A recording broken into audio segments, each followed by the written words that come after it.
Look at you though. Yeah, so look, why don't you, when you do StreamYard, sometimes you gotta like, No, that's YouTube. oh, and I don't know. But the thing is, like YouTube, the orientation, you gotta have it with the I guess that's the portrait view, the straight up and down, instead of the landscape. Why don't you change put the It's tripod up? this one is 2. So I'm gonna just use this. We're gonna get it. We're gonna get it. Just hold on. Oh, you might want to do a reinforcement or something. Here. Okay, we got a tune. Come on now. That was a. Yeah. Okay. I told you. Do you have to have it plugged? Yeah. It should last the whole stream. How long will the stream be? I don't know. No rush. I just, Okay. I think we solid. Okay. We live now. Let me just pull up. Let me just pull up on my, so I could see folks as they commented and stuff.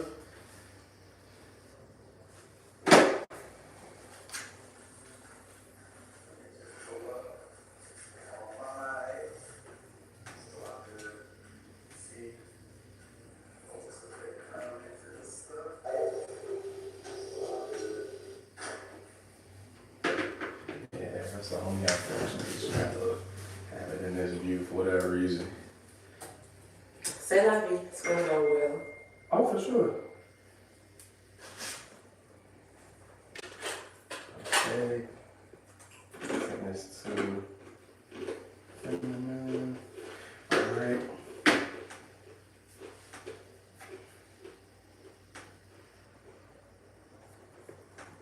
Okay. Alright, I am going to go live on Facebook now.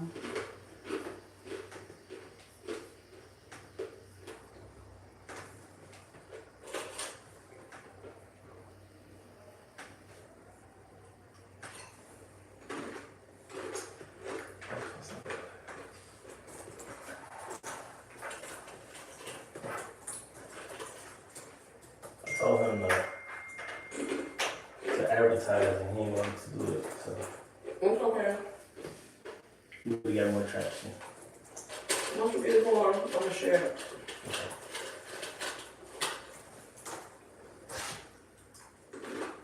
Hey. Got it. I just like to say, I'm black, man. I like to make the reason things out. Let me see. All right. Do are you on Twitter? I am, but I don't have. Look at you, bring your no rush. Yeah. Yeah. Yeah. Oh yeah. Don't let you take it. I got I'm you. gonna bring right now hungry.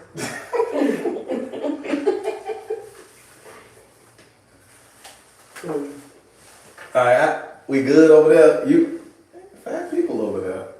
All right. All right. They said P. Rain looking scrumptious. Oh.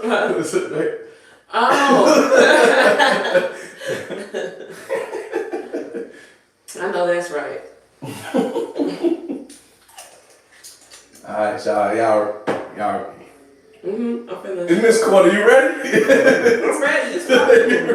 It's fine. She ready? Yep. But no, if I could do this on VMN, I could do this anywhere.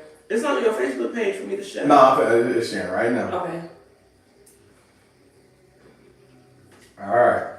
And we live. It's gonna be a goodie, y'all. So, over here at the Rutues Center for Business and People Development, we like to do different things. And one of the things that we like to do is build our social capacity and capital in this community. Far too often we have the need for conversation, but we never have it. So for the first time, I'm bringing some folks together to have a conversation. Before I begin the conversation, I definitely want to play the video. That's the whole reason why we here. You're not live on Facebook. I'm not? Mm-mm. Okay. Okay, let me check. On your page.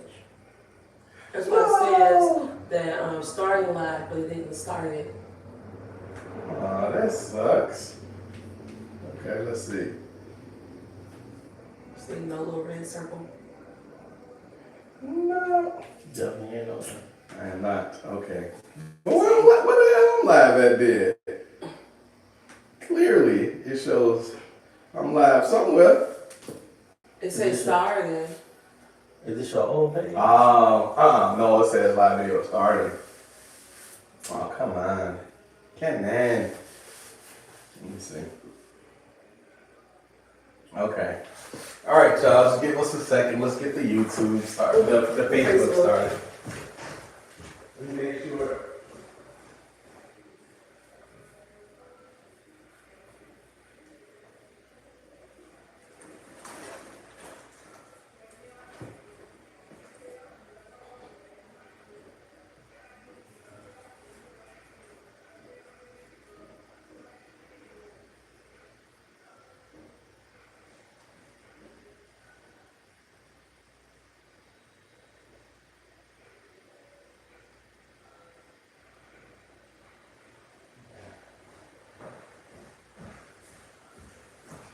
Okay, let's see. Let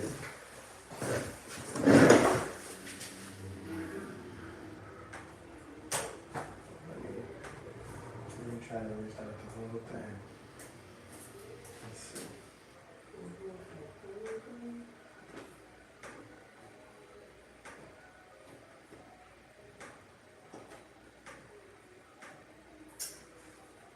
It could be the StreamYard is already capturing the stream. No, I didn't even put this. Wait, let me make sure.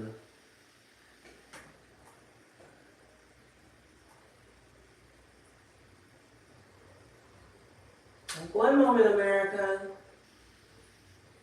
And the Let world. me look at that.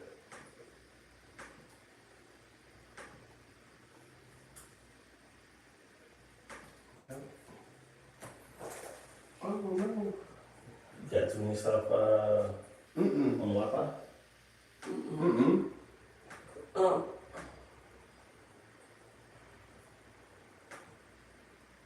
See, Yeah, that ain't got nothing to do with it. no.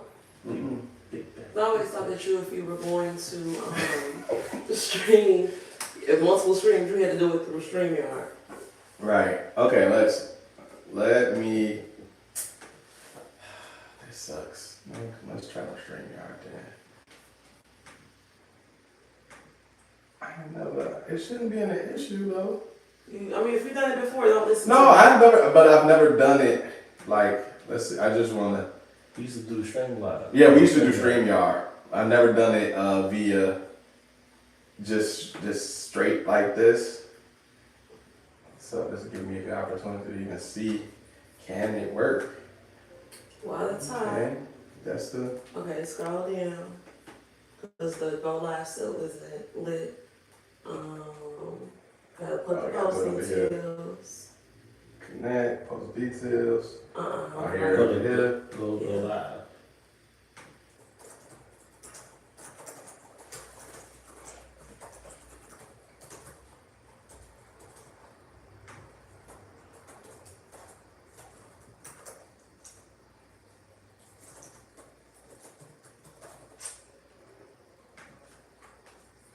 You got the dash.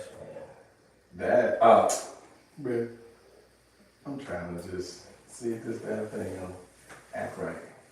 Let's see.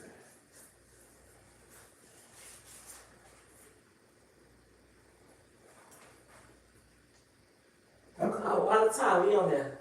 Okay. Okay, alright. Okay, so we live now. My bad, y'all. Thank y'all for being patient though. Okay, I'm gonna begin again. So one of the things that does not happen in our community enough is people being able to come to the table to sit down and have conversations about differences.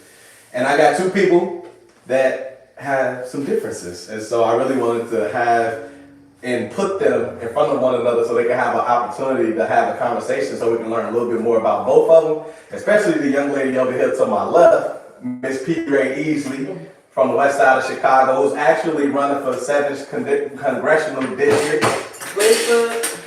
Yes, and she got her petitions over here with the signatures, and then we got my brother over here to my right, that's T. Knight. Not super affiliated in the political spectrum, but he has helped me actually win the campaign for the seat that I'm currently sitting in. So he's been around politics, right? And he saw some things, and he was like, yeah, I'm questioning. And I was like, well, you want me to set it up, And he said, yeah, P. Ray said, yeah. So that's how we got here today. And this is being brought to you live from the Rutues Center for Business and People Development.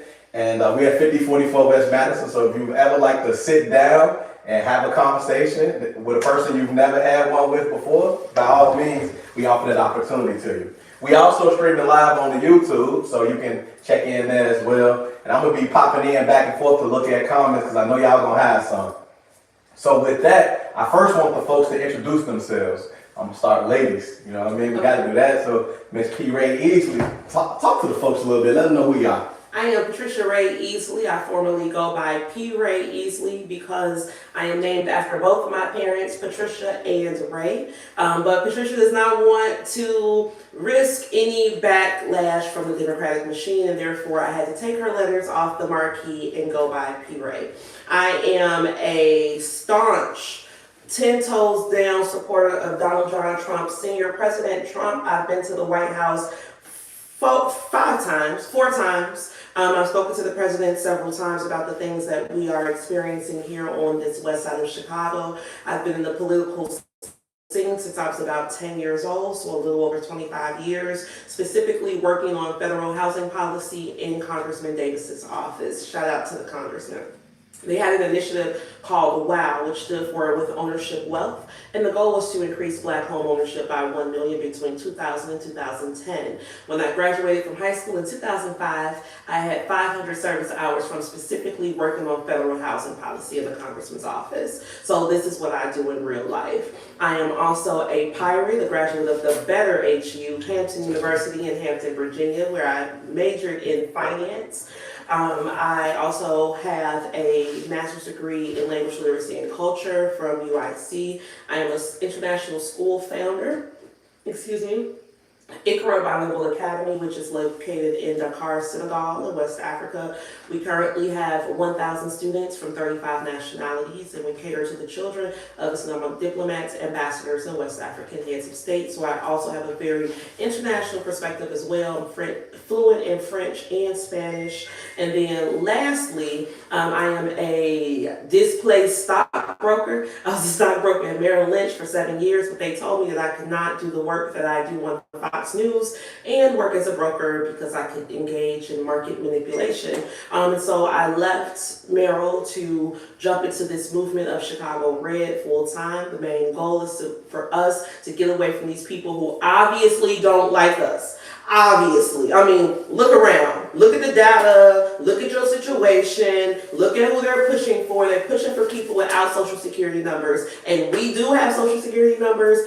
We are people with high self-esteem. So it's time to put on our gym shoes, tie them up real tight, and run to the right. P. Ray for Congress. Thank you.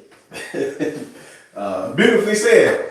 Tonight, let's talk about it a little bit. Let people know who you are, man. Well, I think a lot of people know who I am. No, they don't. Like, what you talking about? Let them know, man. Come on, man. A lot of people know who I am. Let me talk my I got you. stuff. I got All right. So, I mean, a lot of people know who I am through the comedy scene. I've been a comedian for the last 10 years. I've done a lot of work as far as in a community with my brother, Deondre Rutues. Me and him, we both met at Frederick Douglass Middle School, and we've done a lot of work, and we also basically done a lot of comedy shows, a lot of stand-up open mics and stuff like that. But about me, basically, I graduated from Roosevelt University in the undergrad in accounting, and then I got my master's in forensic accounting. And through a lot of networking with my brother, Deondre, once again, I currently work at Bobby Wright Comprehensive Behavioral Health Center. And right now I'm just a citizen looking for answers and just, want to, dive deep into the political world and just ask people why, they think the way they think and what their ideology is. And, I'm just, just searching for answers. And I don't have any affiliated party. I do not lean right and I don't lean left, all the way left, but I am centered left, because I simply like to help people. As you already know, I like to, work at a behavioral health center, and there are a lot of people, not only on the west side of Chicago, but on the south side of Chicago that need help. Some people can't think for themselves, and so they actually need, people who are educated. Once again, my little brother, big brother, Deondre, who does the business psychology, and he introduced me to a lot of the people at Bobby Wright.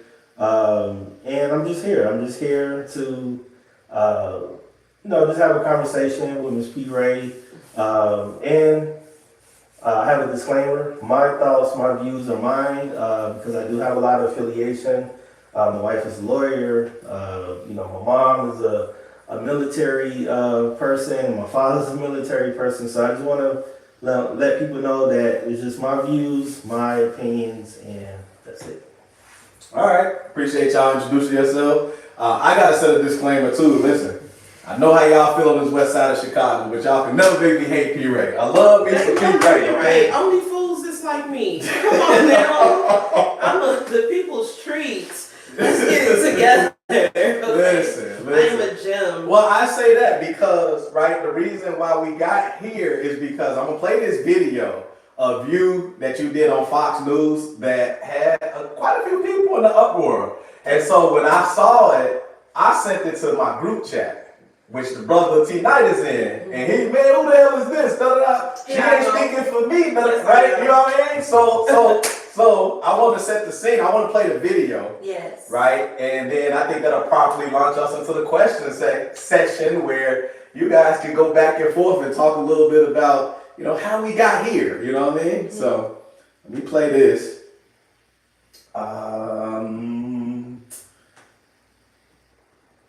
It was laid out for me already. Now, you know what? It sucks. It was like, let me see, it was like 3 days. Here we go. Okay, no, we're still here. Okay.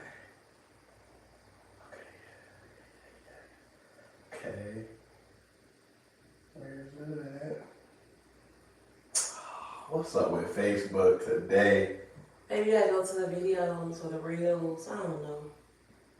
So it's coming. It's like, yeah, it's right up in here. I had it laid out for us so I could just click right on it.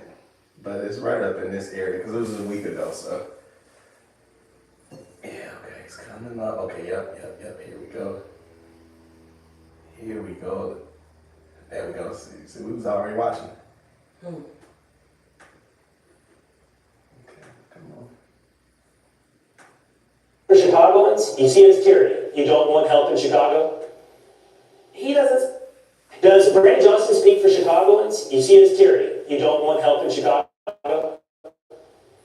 He doesn't speak for us at all. He's speaking for the people that he represents, which is the Chicago Teachers Union and the Democratic Socialists of America. The citizens of the city of Chicago want safety and security. We're paying lots of property taxes to live in this great city, and our mayor has funneled our money to an illegal international criminal organization for them to bring them here and take our money. So we are very happy that the president is here. Thank you so much, President Trump, for hearing us, and we can't wait until we get justice in this city. However, we're asking for 2 prosecutors for every troop that he brings, because the real justice is found in prosecuting those who use the legislation to steal our tax money.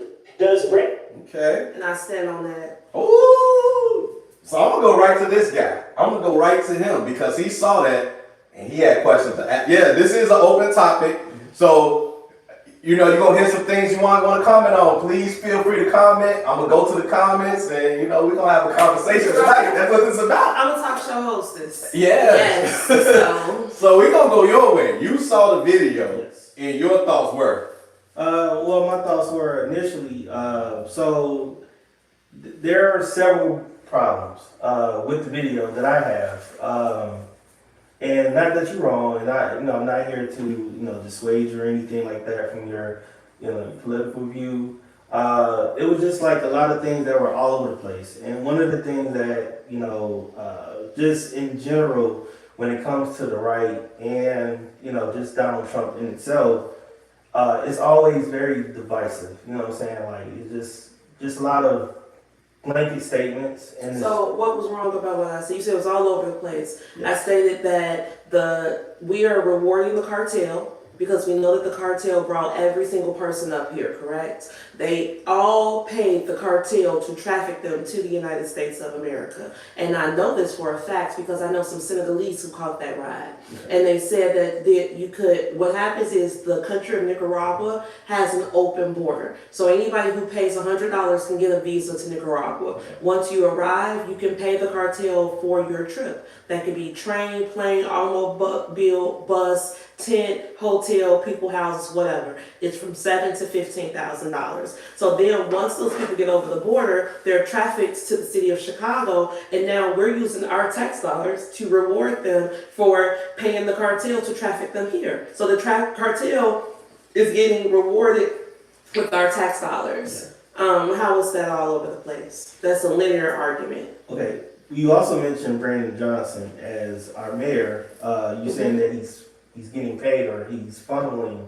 They did. So the first $51 million that they gave to the migrants who are illegal aliens was opioid settlement money. And we know that because Alderman Ray Lopez came on my show, Black Excellence Hour, a show for people with high self-esteem, and told us on the air that the first $51 million that they gave to the illegals was opioid settlement money. That money was supposed to be used to build rehabs in our community because we're suffering from the effects of the heroin highway. So instead of them taking care of the people that's sitting out here on Madison, they gave it to some people that don't have social security numbers, who have never paid a dime into the tax base, when all those people got families who pay the taxes on this west side. So that's why we're going to put this on the mayor, because he's the chief executive of the city, and he's the one who has made a decision not only to spend the first $51 million, but close to $1 billion. When we got potholes, the Chicago public schools are closed. Sorry, that's my baby. Yeah, she just said, mommy. However, we have to be very sure that we put the blame where it belongs. Because again, he's the one who made these decisions. When we went down to City Hall to ask them to get rid of the sanctuary city policy, because that is what has magnetized our city for illegal immigration in these invoices that people are arriving with on their backs, they went out of their way to make sure that that vote didn't go through. So much so that Carlos Rosa jumped on Emma Mitz, and we had to go down there as a ward and say, don't you ever put your hands on her again. So this is much deeper than personality and cult. This is real live tax money. You a homeowner, I'm paying money, everybody paying money for some people that don't deserve it.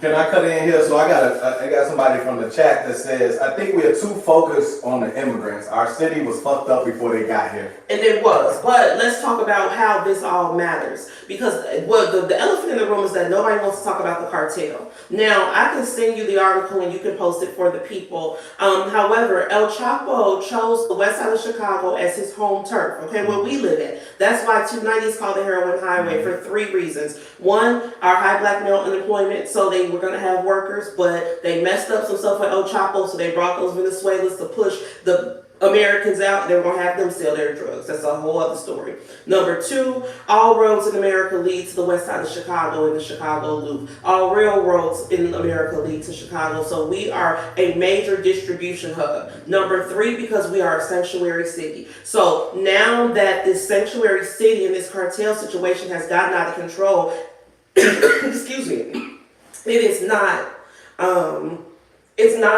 for lack of a better word, it's not productive to talk about what the city was and what it is. We talk about what it is right now. And what we know right now is they're selling over $1 billion worth of heroin off this highway. We know we got leaning, we got rocking, we got overdosing, we got killing, we got you name it. It's happening out here because we have a foreign terrorist organization. The cartel has been declared a terrorist organization that is over here not only trafficking guns, trafficking humans, and trafficking drugs, but they're also laundering their money through our real estate market, which has caused black people to be homeless. We got more black people outside than I've ever seen in my life. We got all these people in Iowa. Don't nobody want to live in Iowa. But they have to live in Iowa because we got people here playing these games. They wouldn't allow Al-Qaeda to do this. Think about it like that. Could Al-Qaeda come to the west side of Chicago and do all of this? No. But black people get all confused in their feelings. Oh, Lord, it was like this, Lord. It's a black and brown. Ain't none of that. It's American versus terrorists. And we got to stand on this flag and stop acting like we are third-tier citizens when we are the most American. We are American in sweet potato pie. So if we are standing on the flag of our ancestors, we have to push against anything that's adversarial to us enjoying life in America. Okay, so why don't you just start your own party? Why you have to hit your wagon to? Because I'm MAGA, baby. MAGA to the bone. Let me tell you why. My cousin, my favorite auntie, favorite child. My family live off Lake and Sister Road. Shout out to the beautiful Easley family over there, okay? Everybody got high cheekbones and lots of hair. We gorgeous. But my auntie Renee, for those who know her, she died of grief and a broken heart because her son Abraham Cooper caught a bullet to the heart on Ferdinand and Laverne on December 23rd, 2014. My auntie called the 15th District and Area 4 every single day trying to get justice. Nobody gave my auntie justice. Donald Trump, during the first administration, had Operation Legend, which sent federal troops to the west side, federal resources to the west side in the form of municipal police to help dismantle criminal organizations and solve cold cases. When they came to the west side, they solved Abraham murder, and we got justice in 2023. Not only did they solve Abraham's murder, but they solved 2 other cousins' murders. And there were 17 other people on the indictment. So if you gave my family that type of justice, you got the most strong, loyal supporter ever because the Cook County justice system did not take us seriously. The Chicago Police Department did not take us serious. The Illinois State Police did it, but the feds did. So no, I don't have time to come up with a whole new political party and do a whole bunch of convincing. In this country, it is Democrat or Republican. What we see right now is that we are unable to find comfort in this Democratic Party. And we play all of these semantic games and whataboutisms while suffering. How much do people need to suffer? The stuff they talk about on WVON, they was talking about when I was a child 30 years ago. Same conversation over and over and over again. Don't nobody want to hear that anymore. That's insanity. So if you have high self-esteem, just like a relationship that is not treating you well, you got to move on. But if you stay there and you try to make excuses for the abuse, then you want to be abused. And I love myself too much for that. So he said he's against this party, though. So why are you so staunchly against the party? Well, I'm staunchly against the party because I feel that just through history I think both parties failed us, but I think, and specifically, I think the Republican Party or the left has abandoned us. The right. Or the right. You said the Republican Party, that's the right. Or the right, I'm sorry. So the Republican Party, the right, they abandoned us during the Reconstruction era, where, yes, they cared about us. We had voting rights and things like that, but towards the end, towards the turn of the century, they basically abandoned us, and we were left to destitute, whatever. We were still getting lynched. They came up with the Jim Crow laws and things like that. And then, if you do your research, mid-30s, when Franklin D. Roosevelt, our school namesake, Roosevelt University, which is a social justice school, basically came up with the New Deal Act and everything like that. During the Progressive era. During the Progressive era. Which was by far the most violent era for the Negro in American history. The lynching, the killing. Do you know the founder of the progressive movement, his last name is Eve, E-B-B. He specifically simply stated, progressivism has nothing for the Negro. The way that progressivism works is it uses Negro trauma to allow people to build on top of it and take advantage, which is why after the black man was given the right to vote, progressives said, whoa, these Negroes ain't have more power than us. Come on, white women. The right to vote had nothing to do with gender. It was about maintaining white supremacy. That's what progressivism does. And if we talk about this in a historical standpoint, there was never a big switch. Not only were black Republicans in the South being lynched, but so were white Republicans. You understand? The Confederacy is the party of the Democratic Party. And because they were so out of vogue as the century turned, they had to focus on recruiting European immigrants to their party to shore up their numbers, which is why the Democrats to this day still focus on the immigrants. After they got those immigrants into their party, they infected them with those Confederate mentalities, and they're the ones who committed Red Summer. When we talk about the Chicago riot, those were Irish immigrants down there bothering black Republicans at Rainbow Beach, or not Rainbow Beach, what's that, 35th Street? But the 35th Street, right, 35th Street Beach, right? That was a fight between white Democrats, the Chicago machine, and black Republicans. And if we look at this thing again, historically, our people were bullied into this machine. When our grandparents left the South, they came up here as black Republicans. But in order to take advantage of the society, they had to join the machine in order to get government jobs, in order to get city services, in order to get a driver's license. When my granddaddy tried to get a license, my grandmother said that the Democratic committeeman came to the house and said, okay, I can get you a license, but first things first, you got to pay $5 to the organization. Mm-hmm. Boom, $5, boom, my granddaddy got a license. He didn't take no classes. This is what the machine does. It creates corruption in order to maintain power. And then what we do, because we're so afraid of this machine backlash, we come up with excuses for them. The Republican Party ain't done nothing to us in the city of Chicago. The governor is a Democrat. The Cook County Board President, Democrat. Mayor, Democrat. The county board, majority of them are Democrat. The State House, Democrat.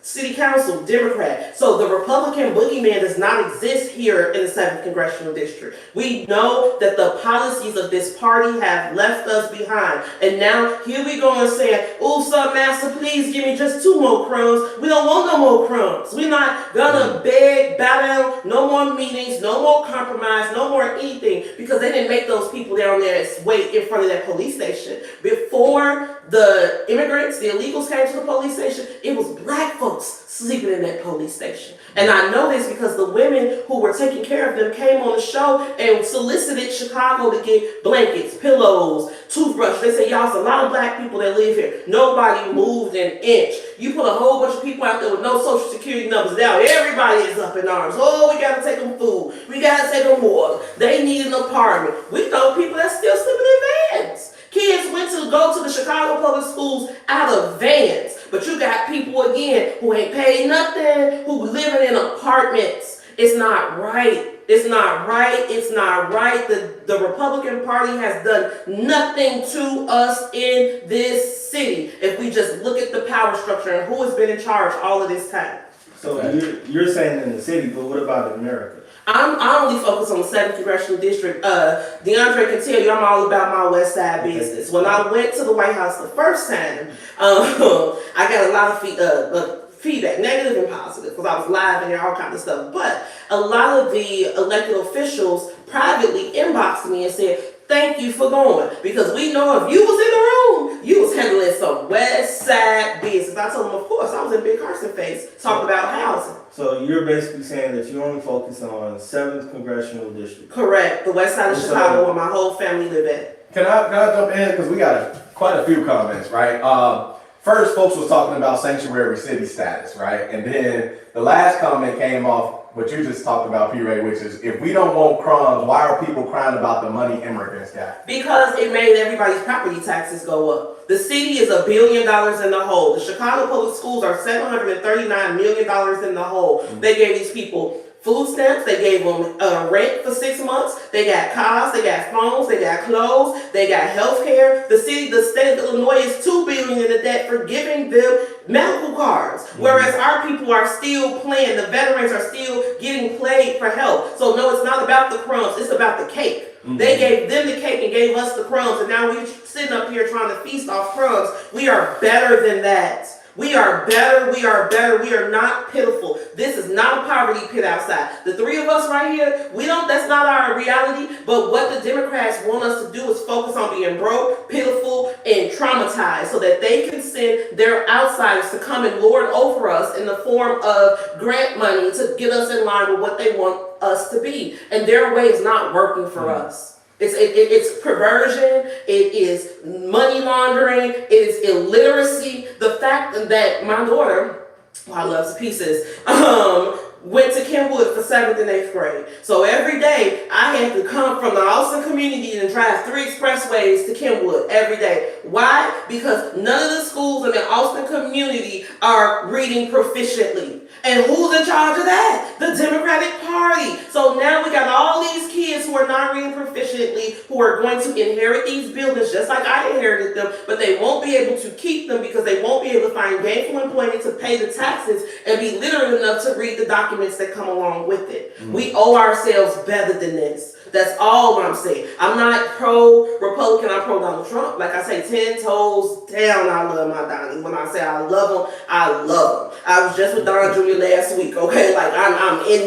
that world. But I know for a fact that the people who have caused my family the most documented harm, not anecdotal, documented harm has been the Democratic Party, and they have been doing this to us generationally since we arrived in the city from the South. So, is it not true that you are the goddaughter of Congressman Danny K. Davis? Yes, sir. So how do they feel about your... He loves it. He loves it. He loves it. When Brandon Johnson, Mayor Brandon Johnson, went to testify in Congress, I went. And I wore this big old black MAGA hat like Melania had at the inauguration. So they're doing a little recess, and the congressman is sitting there talking to somebody. Now, we in the congressional chambers. He said, well, gotta go. Here go my girl. So we over there. He said, come on, let's take a picture. So I'm trying to do the selfie. So one of his people say, no, Congressman, I'll take it with your phone. We take the picture in Congress with me wearing this MAGA hat. And then he's like, nah, text it to yourself. So they're like, Congressman, why are you with this girl? He said, this is my baby. Do you understand? I'm like, everything I learned politically, I learned from the congressman. This is how I got into the White House several times. You know how difficult it is to get in the White House? You know how difficult it is for the President of the United States to know your name? You understand? But I made all these moves based on what I was taught. They taught me 2 + 2 is 4. I get it. But I also learned 1 + 3 is 4. -6 + 10 is 4. You understand? So they said, he told me, as long as I am working and doing the work, it's better than doing nothing. That's still my guy. So why not run as a Democrat? Because I'm done with that party. Okay. I'm done. They don't care about black people. They don't care about the American people. So I want to ask you. If you're pro-Trump, but you're not pro-Republican, why not be pro-P. Ray? Because I'm a MAGA Republican. I'm down with the RNC. So even with me being in this RNC world, which is the Republican National Committee, I am the alternate delegate from the 7th Congressional District to the RNC. I had an election, got 3,065 votes as a Republican with no advertising here on this West Side. So I already know that was just my test to see how it would be received. And to get that many votes, it's county commissioners who ain't never got 3,000 votes. But I did, and so I am going to go with the party that has not harmed us. The Democratic Party again. And here in Chicago. Here in the city. Go outside. Step outside. Look to your right. Look to your left. And everything that you can come up in your mind that's wrong is the Democratic Party, their leadership. Okay, I understand what you're saying, but I'm saying, so if you step out of Chicago and go to Indiana, red state, right? Home of the Ku Klux Klan. So what would they think about you? I don't care. I don't care. What none of them people think about me. I do. Let me tell you, I go to RNC events. I've gone to all white events downstate. All of that. They have never treated me bad in these spaces. When I go there, it's not like, whoop, here goes the black girl, have our purse. No, it's like, hey, how you doing? Because they don't, not to correct you. But you know that white men love black women. I'm a stockbroker. I know that white men. That's all I work with is alpha white men. Okay, if I was to hit you right on your wagon, right, and go down to Indiana, how would they treat both? They would treat us fine. I'm taking black people. I'm taking black folks, buses of black folks to Trump rallies. Real live Trump rallies right over here off Augusta and Menard. The 50 same, of us, the same Trump rally. the same one that ran him out. no, that's nobody cares about that. I'm talking about the ones last summer, the ones that we went to in Wisconsin. When we showed up, they said Chicago. We're so happy they treated us like we were the Jackson 5 because they know that this is America versus the terrorists right now. Only the Democrats keep you confused and all of this. Whoa, they gonna hurt your feelings. Whoa, they not gonna like you. Whoa, what they gonna think? Who cares? Nobody cares what these people think. We mad at our business. Okay. And that's what I say when I go into these spaces. I'm mad at my business. I'm here on West Side business. If you're not talking about the 7th Congressional District, that's not my business. My business is to maintain a neighborhood where both of my grandmothers, on both sides, we still own our buildings that we bought in 72. And me and my cousins all paying property taxes. So that's what we focused on right now. So with the national troops, Yes. do you only want them in the 7th district? I want them all over the city of Chicago. I want them all up and down this heroin highway because that's what they are coming to do, a military operation. Back to the video. What I have a problem with is there were several problems that you mentioned. It was only 53 minutes, 53 seconds. So one several. I'm just saying. It was several things that you addressed, not It's only not that. that. Not only in that video, but several other videos where I think a lot of the black people are saying that we do not want them here because they know that they're going to only be in the west side of Chicago and the south side of Chicago. How do y'all know this? If y'all are psychics, play the Powerball. Use those abilities to go get the bread. We can't say that they only gonna be here. They're gonna be here for the cartel. Do you know that the National Guard does not have arresting powers? So they can't come and bother none of us. This afternoon, you're Donnie. My Donnie baby. That man said that Chicago's a hellhole. And that I'm sure Buddy, who just got his train snatched off and killed across the street, I'm sure his family think that. I understand, but we also don't know about his affiliation. No matter, he's an American citizen. Nobody. That's that Democrat mentality. It's not. It is. And your affiliation don't matter because that's what prevented my cousins from getting justice all of these years. Right. We don't value you. We as human beings don't have the right to value anybody's life or anything that happens to them. It don't matter if you out there selling more drugs than a little bit. If somebody put a bullet in your body, they have committed a crime against an American and they should be adjudicated and prosecuted as such. I don't care what you was doing. You don't get to shoot people, family. We don't know what the man was doing prior to getting shot. He was in a video. We all saw the video. He was looking in the camera. He was arguing about a confrontation earlier. We don't know And they were so emotional that they came and killed him. That's foolishness. I understand, but these are black people problems that we. No, these are not black people, but that's degeneracy. Don't put that on the race. It's a Negro problem. It's not a Negro problem. That's degeneracy because I don't do that. You don't. What you finna shoot me after this? No. Okay, so then that's not a Negro problem. That's degeneracy. It's a younger generation problem. It's not. It's degeneracy. Don't put that on the race. I reject that wholeheartedly. I reject it too, but this is our reality. No, that the degenerates are doing this. They are the minority in the community. They are the minority of the race. Right? They are, yes, they are, but Negro, but that's not a Negro problem. That's degeneracy. We don't judge ourselves by our worst. We judge ourselves by our best. Those degenerates do not represent our tribe. No. But they are American citizens. Correct. An American problem. And we as educated people and politicians, we have to steer them the right way. But we or also remove have them from the society. We have to look at the root cause problems or the initial problem that they got into. We have to look at that. We have to understand that it's their problem. It's our problem. It's everybody's problem. Why does someone who decides that they want to go shoot people, I don't have a responsibility to rehabilitate. I don't know why they do that. No, what I'm saying is we don't have the responsibility to rehabilitate them, okay? Yes, we do. No, we This is do our not. problem. No, it's not our problem. This is why we have a judicial system. This is our problem right here. As a people, we put too much of our social and political capital into degenerates, okay? The majority of us are not degenerates. So why should we spend all this time, energy, money, words on people who are committed to doing the wrong thing when we got a whole lot of people out here doing right? Because they did not right? put themselves in that situation. It's our problem to get them out of the situation. How did they not put themselves in that situation? One thing that my daddy always said, and he from this west side right here, is that the schools never closed. He always said that anybody who wants to go to school and get themselves a good education could have went to that school and got it, but you choose not to, or you want to chase vice lords up and down Cicero. Now you 45 and you not the hot girl no more when you should have been at Marshall. That's what we talking about. It's too many excuses. But do you understand why gangs were created in the first place? I do understand, to protect us from the white people who were beating and terrorizing our people when we came west of Pulaski. So when we had that initiation, or when they began to be in the gang, so when you went from that to whatever your evolution to, what happened in between that time? They took away our leaders. They took away very thoughtful men who understood what our culture was about. And so when you took them away, we didn't have any structure. That's why you have the degenerates that you have.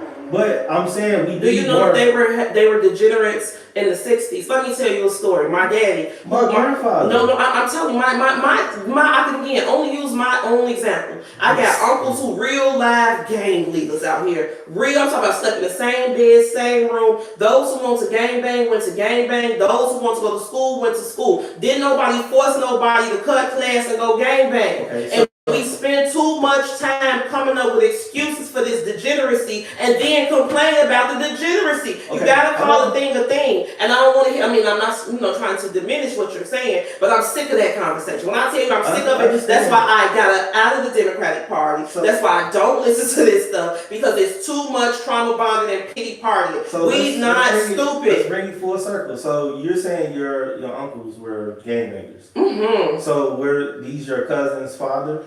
This one of my cousin's fathers, yes. So the one in 2003? No, not in 2014. His father was 2009, Jeffrey. So, I listened to one of your interviews with, Professor and Friends. You said in 2003 that my cousin John, who goes by Forehead, was murdered. Right, and then you said in 2009 Jeffrey was murdered. Right, and then you said Operation Legend solved all those murders. John, Jeffrey, and Abraham. I mean, I don't want to diminish what you're saying, but I did some, thorough research. Operation Legend did not, and I'm not saying that you're lying or anything like that. When you look at Operation Legend, wasn't meant to solve cold case murders. It definitely was. That's why it's named Legend, after baby Legend, who was killed in Kansas City. After this 3-year-old boy Legend was killed, they came up with Operation Legend in his honor to literally dismantle criminal organizations and solve cold cases. And not only did we get justice, but there were 17 other murders on that indictment as well. So 20 families on the west side got justice. So how can you sit here and tell us that it wasn't about that when that's what happened? So when I did thorough research, and anyone on here can, basically do the same research. I couldn't find anything, and I know all the avenues to do research. I was once trying to be a journalist. So I'm gonna tell you what to look up. Look up Wicked Town Indictment. That's what you look up right now, Wicked Town Indictment, and that Wicked Town Indictment is going to tell you exactly what Operation Legend was doing. Over those 19 years when they were killing our family members, the Chicago Police Department was watching them do it. They were setting them up, making them kill each other. The indictment is absolutely horrific. The amount of violence and terror that they were allowed to do. There we go. Terrortown Indictment, that happened. Okay. Abraham is on there. Like I said, mine. So that's why I'm doing this, because what happened to the Easley family is not, people got life sentences behind this. Terrortown, right over there off of Leamington and Ferdinand, all of them went to Nash together. And they was shooting each other up and down Ferdinand like they didn't know one another. That's what I'm talking about. And don't nobody like having repasses. No, nobody likes to watch their families just in pain. I'm talking about pain. You leave your house and you normally go to another person's house to feel good, but they over there in pain too. That hurts. We don't deserve that. But the Democratic Party gets on TV and says things like, well, crime will always be with us. How? That means that you have already determined that we're going to kill each other, and that's what we deserve based on the choices that we are living, instead of saying every life matter, right? Because everybody said Black Lives Matter, but the only time Black lives want to matter is when white folks got something to do with it. We don't like to say that about each other. So, wait, let me do, because I wanted to, we got a lot of people that's chiming in, and I want to make sure that they stay engaged, right? Mm-hmm. We've had quite a few mentions that you're doing what you're doing as a response to what happened to your family, Yes. and only your family matters, No, but not the entirety. my family matters the most. Do you hear me? That's why I'm an Easley, baby. So the Easleys don't step for the Easleys. Now, because it worked out for the Easleys, I'm like, you know what? It worked for us. Let's get some other people going with it too. Because it's not only just Operation Legend. I'm an HBCU graduate. I went to Hampton University on a full academic scholarship. Before Donald Trump changed this, every year the HBCU presidents had to go before Congress and beg like slaves for money. Every year. Some years they got it, some years they did not. Barack Obama didn't give them the money 4 times, okay? Donald Trump, along with Omarosa, shout out to Omarosa, who is a Bison and went to Central State in Ohio. She talked to Donald Trump and said, take this whole budget and make it a line item in the White House budget, because the White House budget does not go under debate. So now HBCU funding is based on whatever that president wants that line item to be, and HBCUs educate the majority of Negro professionals in this country. How could black folks not be okay with this? Because the TV then told us not to be. The same TV that then told us that we are degenerates.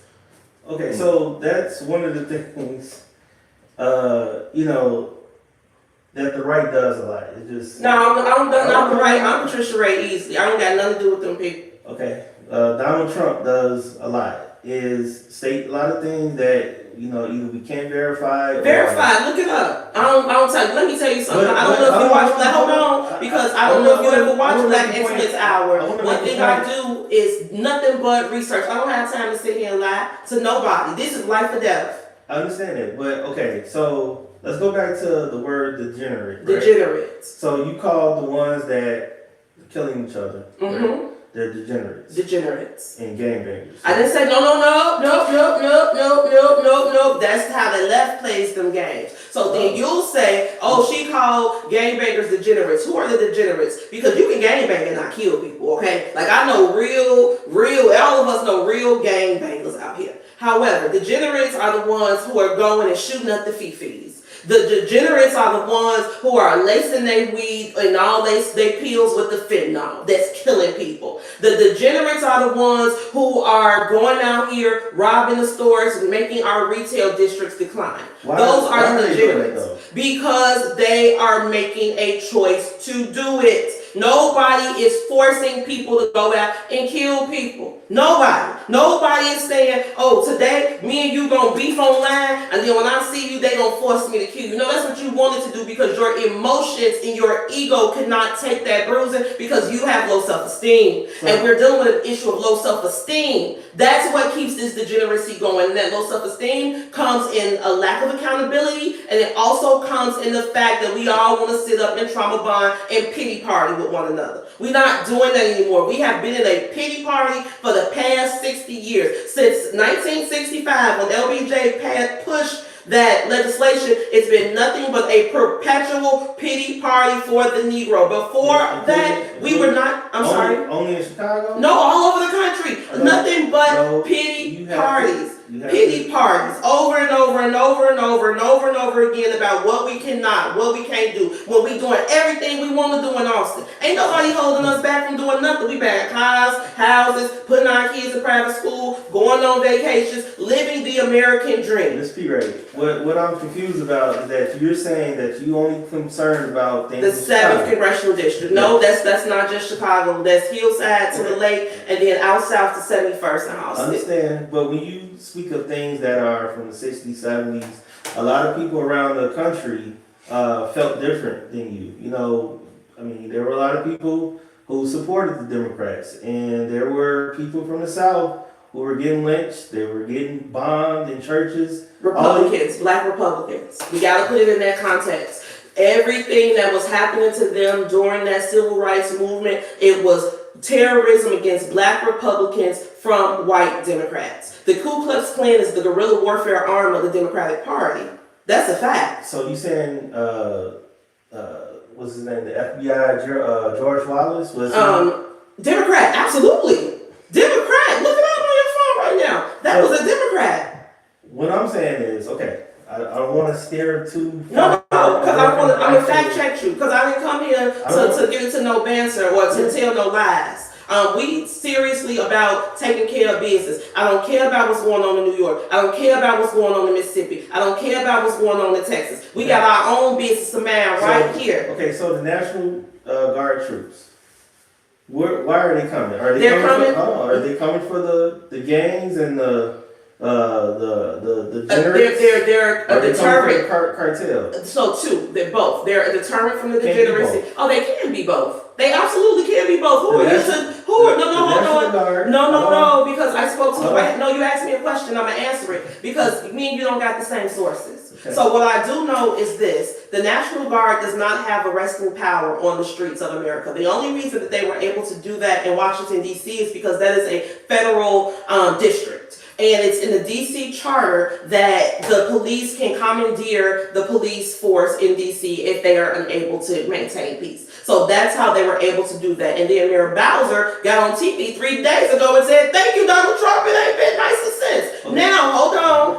The city of Chicago is not the same. So the National Guard is coming here to engage in a military campaign against a international terrorist organization. Within the past 3 weeks or 2 weeks, there have been 3 major cartel convictions. El Mayo went to jail. It was a man down in Aurora who went to jail, who trafficked hundreds of millions of dollars of heroin up here. And then there was another man who went to jail. All those people, the man in Aurora didn't go to jail. He turned state and told them everything that's happening up here in Chicago. So now the feds and all these agencies are about to come up here and literally dismantle a criminal terrorist organization. Again, when nobody had this pushback for Al-Qaeda.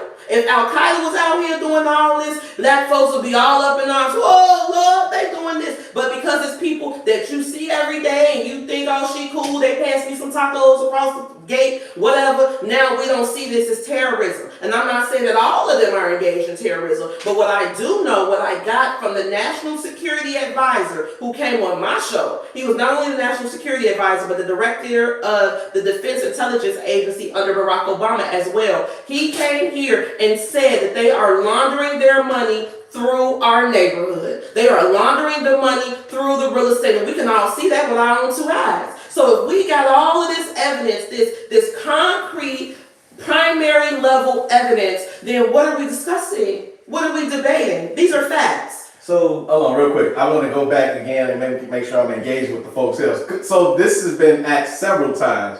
Folks are saying, what are you doing in Chicago? What are you doing in the neighborhood? What do I do in the neighborhood? Thank you. What I do is I bring resources to the neighborhood. So when the basement's flooded, FEMA called P-Ray. Literally called P-Ray. The people from DC came here and said, we heard that you got some stuff going on. You can tell us what's happening. So I took the woman to MacArthur's. I told her, come to MacArthur's. We're going to go here first. We're going to eat. And I just want you to be quiet and listen to how the community is talking about this. So, of course, the people in MacArthur's going on and on. Their stuff got wet. They mad. The FEMA money didn't drop. This and the third. She then says to me, okay, can you call a community meeting right now with all the stakeholders that need to be at the meeting so that we can get this flood thing under control? Boom, I get in this phone, I text the people, everybody comes to the meeting. Now we got the long-term recovery group and $469 million hit the west side from FEMA. That's what P-Ray does. See, a lot of times people think because you're not on this ground level and you're not doing these RFPs and you're not taking the pictures that you're not doing the work. I do work on a different level. I directly engage with the federal government. So P-Ray brought $469 million to the west side.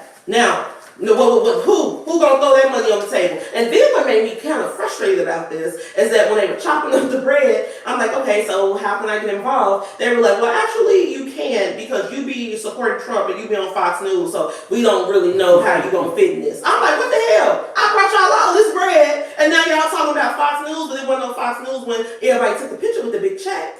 You understand me? So that's what I do in the city of Chicago. My goal is to directly leverage the relationships that I have been building with the president himself. Not no advisor, not no none of that. I'm talking about the president tweets me all types of stuff. because he understands that I see this not as a poverty pit, not as a pitiful place. We need federal resources. Anytime the city of Chicago has ever had any type of evolution, it came through the federal government, whether that is the school desegregation decree, whether that is police decrees, whether that is them getting rid of redlining, whether that's Operation Civil Shovel, Operation Greylord, when the judges was getting bribes. You understand? Every piece of peace we get in this city has to come through the federal government, and I understand that extremely well, which is why I've been very diligent about building those relationships. So that's what I'm gonna ask another one. So can you talk it was mentioned about the sanctuary city status, right? And the talk that Chicago has always had money set aside for immigrants. And the fact is that money that we gave to them were part of the set-asides that we've always had because we have sanctuary city status. And But so they folks are asking overspent. about that. They overspent. That's the problem. So I was going down to City Hall because I'm a finance person. I'm a finance major. I'm a stockbroker. So one thing P. Ray does, like you, T-Night, I read budgets. I know how to read, write, and count them budgets fast. And so what I saw is that they were overspending us. And I went to City Hall, I said, please stop, y'all overspending us. Mayor Johnson, you spending us into a hole for people that don't pay property taxes. Everybody's property tax is gonna go up today. So when they were gonna do a $300 million property tax increase, we went down there to City Hall and I said, wait a minute, all y'all gotta get voted in again. Don't give no $300 million to no illegal. So me and the crew went down there and stopped that. You understand me? Like, the issue is not the fact that we're a sanctuary city. The issue is because what the sanctuary city says is that we cannot engage ICE. That's it. It don't say nothing about giving nobody no apartment. It don't say nothing about no link. It don't say nothing about no health. It don't say nothing about no cars, no clothes, no phones, none of that. That is not in the statute. Our mayor, through the Chicago Teachers Union, which has been going down to Venezuela for the past decade, telling those people to come up here, literally knocking on the doors, telling people, come to Chicago, we got you. So the word got out, and now everybody's up here based on promises that the Chicago Teachers Union made that they cannot pay for. Because what Stacey Davis Gates said when Brandon got in, first things first, we get the money. They came in to get as much money as rapidly as possible, and when I heard her say that, I said, absolutely not. We got to step in, and here we are. So is the Venezuelans or Hispanics, are they the only immigrants? No, it's not just the Venezuela. I told you I know Africans that came through the border. I've met Asians who come through the border. I speak French. I speak Spanish. So as a journalist, I went outside and I spoke to these people. Now the Venezuelans are the biggest majority that came. That's why so many came at one time. However, anybody in the world who could get to Nicaragua came to Nicaragua to come up through the border. They found actual terrorists, real live terrorists. One man from Turkmenistan, he was so terrible and horrible that they kicked him out the country. They caught him at the border and he said, do you know who I am? They said, no, we don't know who you are. He said, you're going to find out soon. And he just moseyed on along, a real live terrorist, Al-Qaeda. In 2021, they have a magazine called Aspire. And in this article in Aspire, they talked about how they want people to do more lone wolf attacks with pickup trucks. And they want to start doing like these mass casualty events. Well, in that article, the Chicago skyline was the backdrop. So we've already been identified as a place where terrorists want to come and commit terrorist acts. And you mean to tell me we're a sanctuary city attracting everybody here? No. So when did do you know when the migrant crisis started? The migrant crisis started, the buses first started coming in 2023, but this open border issue started around 2022, something like that, because they started the catch and release. So if you come over, instead of us grabbing you and putting you in where you're supposed to be for breaking federal immigration laws, now you get a little piece of paper, and they say come back to the court date. And what makes me angry about that is that my ex-husband is an immigrant. I married a Senegalese supermodel that I brought to the United States of America, did all the paperwork for USCIS. I didn't tell him, baby, meet me in Matamoros, Mexico, and I'm going to pull you in through Brownsville, Texas. No, and he's not the only one. We spent the money, we spent the time, we spent the energy, so I don't have no sympathy for these people. Not an iota. The first crime is crossing the border illegally. That's crime number one. So when we talk about, all these people are criminals, oh yes, they are. So we're only talking about the border, and we're only talking about the cartels. We talking about illegal immigration, how it affects our bottom line as taxpayers in the city of Chicago. We're talking about the health, security, and safety, because when they first really came here on the city, Chicago was the epicenter of the measles outbreak in North America in March of 2023. This happened because of that shelter that they have over there on 49th and Lakeshore Drive. They put those children in Chicago public schools, and the measles rapidly went through all the Hyde Park schools. So the migrant pricing did not start in 2017. Is that what you're saying? I'm saying, no, I don't know. I'm talking about, I said when the buses came, I was talking about this on my show back in 2021. Because again, my whole issue has always been housing and real estate. And when I really started to sit down and think about it, I said, something's not right here. And I was able to get in contact with the National Security Advisor of the United States of America, who came on the show and said, let me tell y'all about this cartel and how this sanctuary city policy is directly hurting your city. There's no better source on this than National Security Advisor. So I'm just trying to get all the facts straight. So there's a migrant crisis. We're directly affected as Chicago, right? Trump, in his first time, didn't do anything, correct? During the first term, they got rid of catch and release. Yeah, we're catch and release. Okay. So now in his second term, he wants to get rid of the cartel. Correct. So what does that have to do with the blacks in Chicago? Because they in our neighborhood, sweetheart. We live off I-290. Okay. With these all this leaning and rocking, you know how tired I am to telling my baby, look, that one other person OD and don't take no pills. This all like, how could you ask me that question? Then wait, hold on. You don't think that this drug trafficking that's happening on 290 is affecting black people? No, I'm asking. That's a yes or no question. Because you asked me that question. So then, why did you say, how is the cartel hurting us? Let me tell you how it's hurting all of America. Do you know that 90% of the heroin in this country is trafficked off 290? So yes, if we get this border under control and get this cartel together, not only will we be living here in Chicago, but all them people that's ODing out in Cape Cod and all these little small towns, they gonna stop dying too. Okay, so it's just the cartel? The cartel is in charge of it. It's not the mafia. It's not all of them are together. It is a big conglomerate of degenerates who are using international terrorism to harm black people on the west side of Chicago, specifically through drug trafficking and money laundering. So nothing more, nothing less. So when Trump talks about people, like he said this afternoon, there were 9 people this weekend, there were 7 people last weekend. But when Brandon Johnson literally told the whole world that crime went down 30%, they just act like he just said an arbitrary number. Let me tell you a secret. No, because there's some trickery to that. It's some trickery to that. It's some trickery. Go ahead. I already told him. I told him. Nah, because I'm looking at the comments. They say she cut him off. Go ahead. So basically, like, people in general, when he says that crime is down 35%, everybody's saying that it was some trickery, they fudged the numbers. They are. I have evidence of it. But as American citizens, like, we don't know what the stats are because the right saying he's lying, the left saying it's true. I don't know what the I don't know what the truth is. So he said that all these people died and getting shot. They did. That is the context. That repasses. That is the context that he is saying that the reason why he's coming. He didn't say nothing about cartels. He hasn't been. You're the only one I've heard say cartels. Donald Trump has not said cartels, and I'm pretty sure he's very careful in saying certain things politically, so he won't get attacked or anything like that. But you're the only one that's saying this. Correct. And so he is saying that it's about safety and security, right?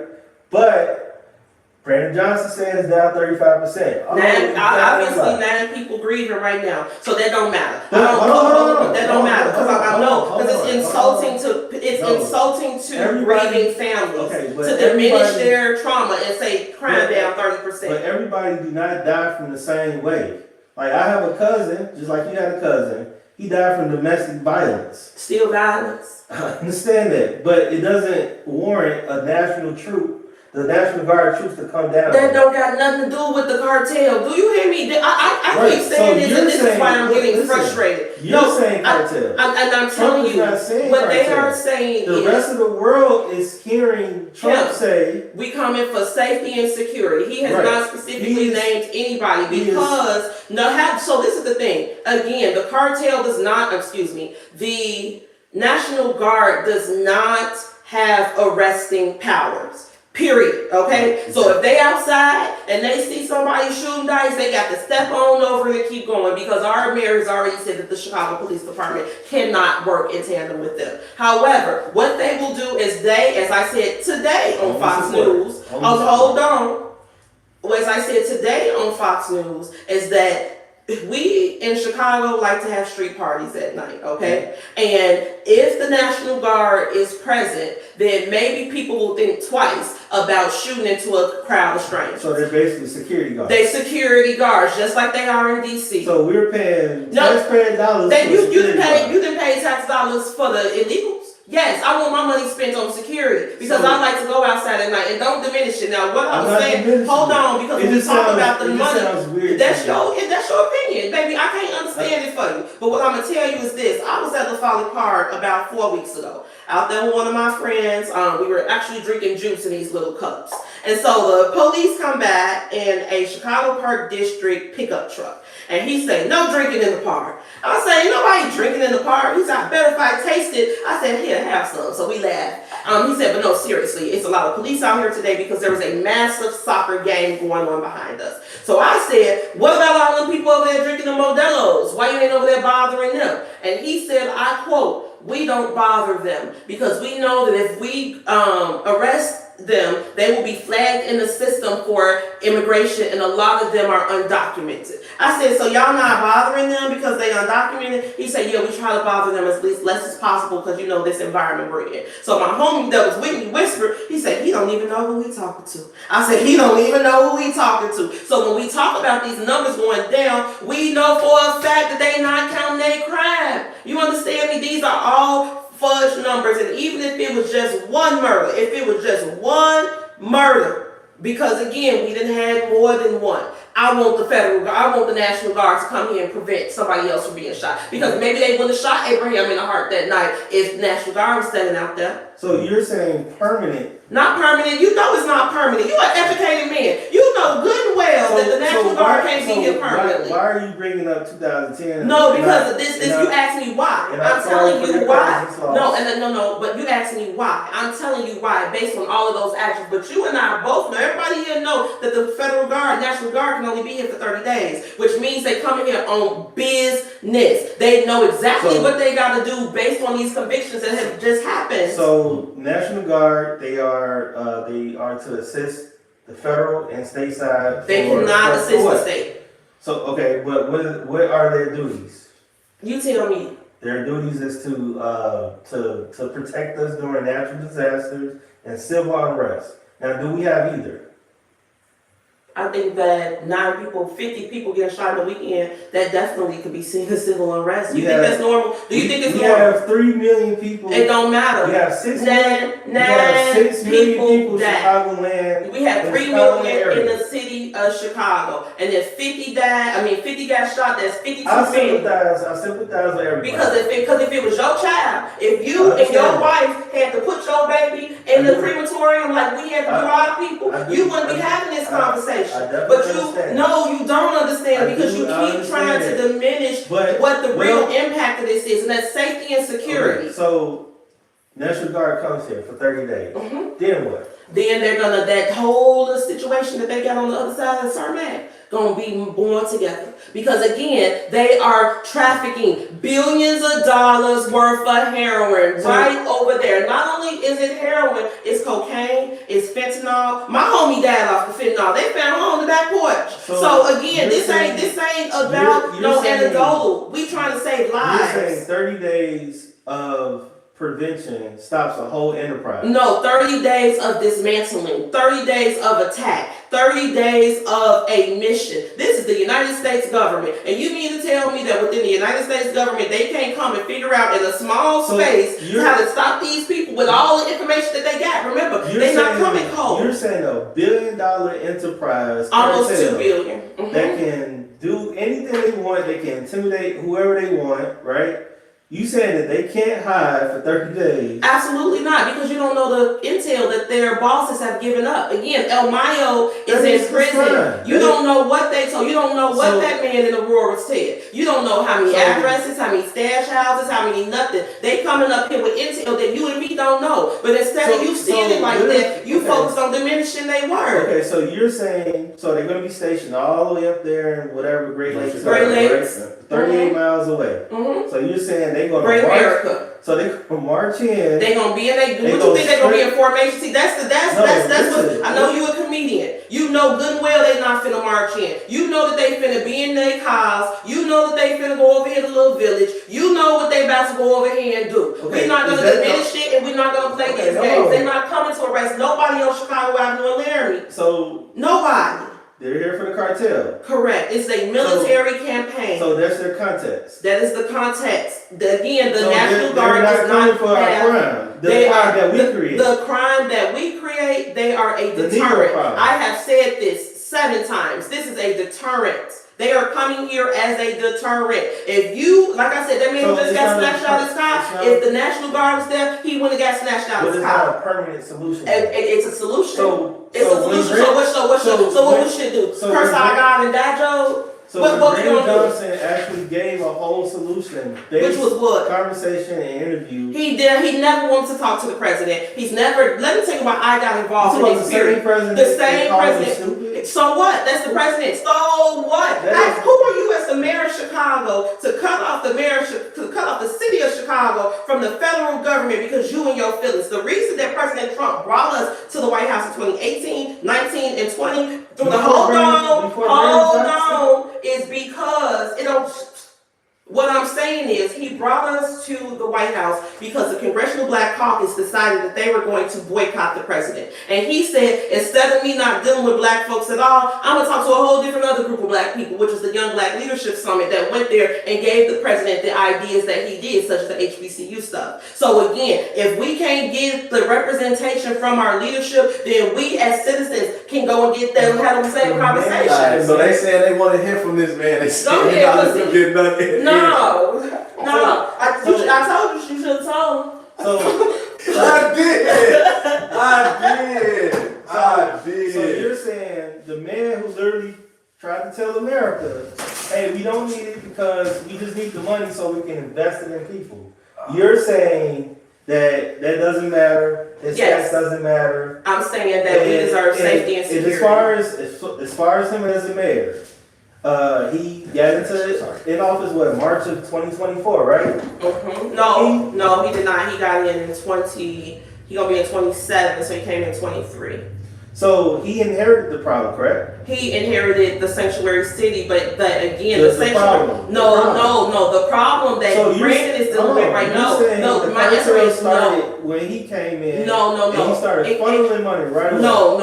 The issue with the cartel is that they traffic the Venezuelans here. No, not just the Venezuelans. They traffic those people here. So and then after they got trafficked here, he then diverted taxpayer funds to them. That has been an issue. Have you gone to the city council meetings? You ever been to a budget meeting? Because I was saying the budget. So in the budget meeting, when they was talking about rearranging the line items in order to pay for migrant care, that's what Brandon was standing over. He was the chief executive officer when the city council decided that they were going to divert funds from taxpayers to people who were not supposed to be here. That's Brandon's responsibility, not the sanctuary city, not the cartel, the money. This has always been about the money. Nothing more, nothing less, because we don't have money for them. Why should my child, my baby at Whitney Young right now, do you know that they don't got paper towels in there? The little girl told me, please help me, ma'am. If we waste something, we can't even wipe it up. I say, no paper towels? What? She said, yeah, we got budget cuts. We ain't got no paper towels and CPS because we paying for them to live.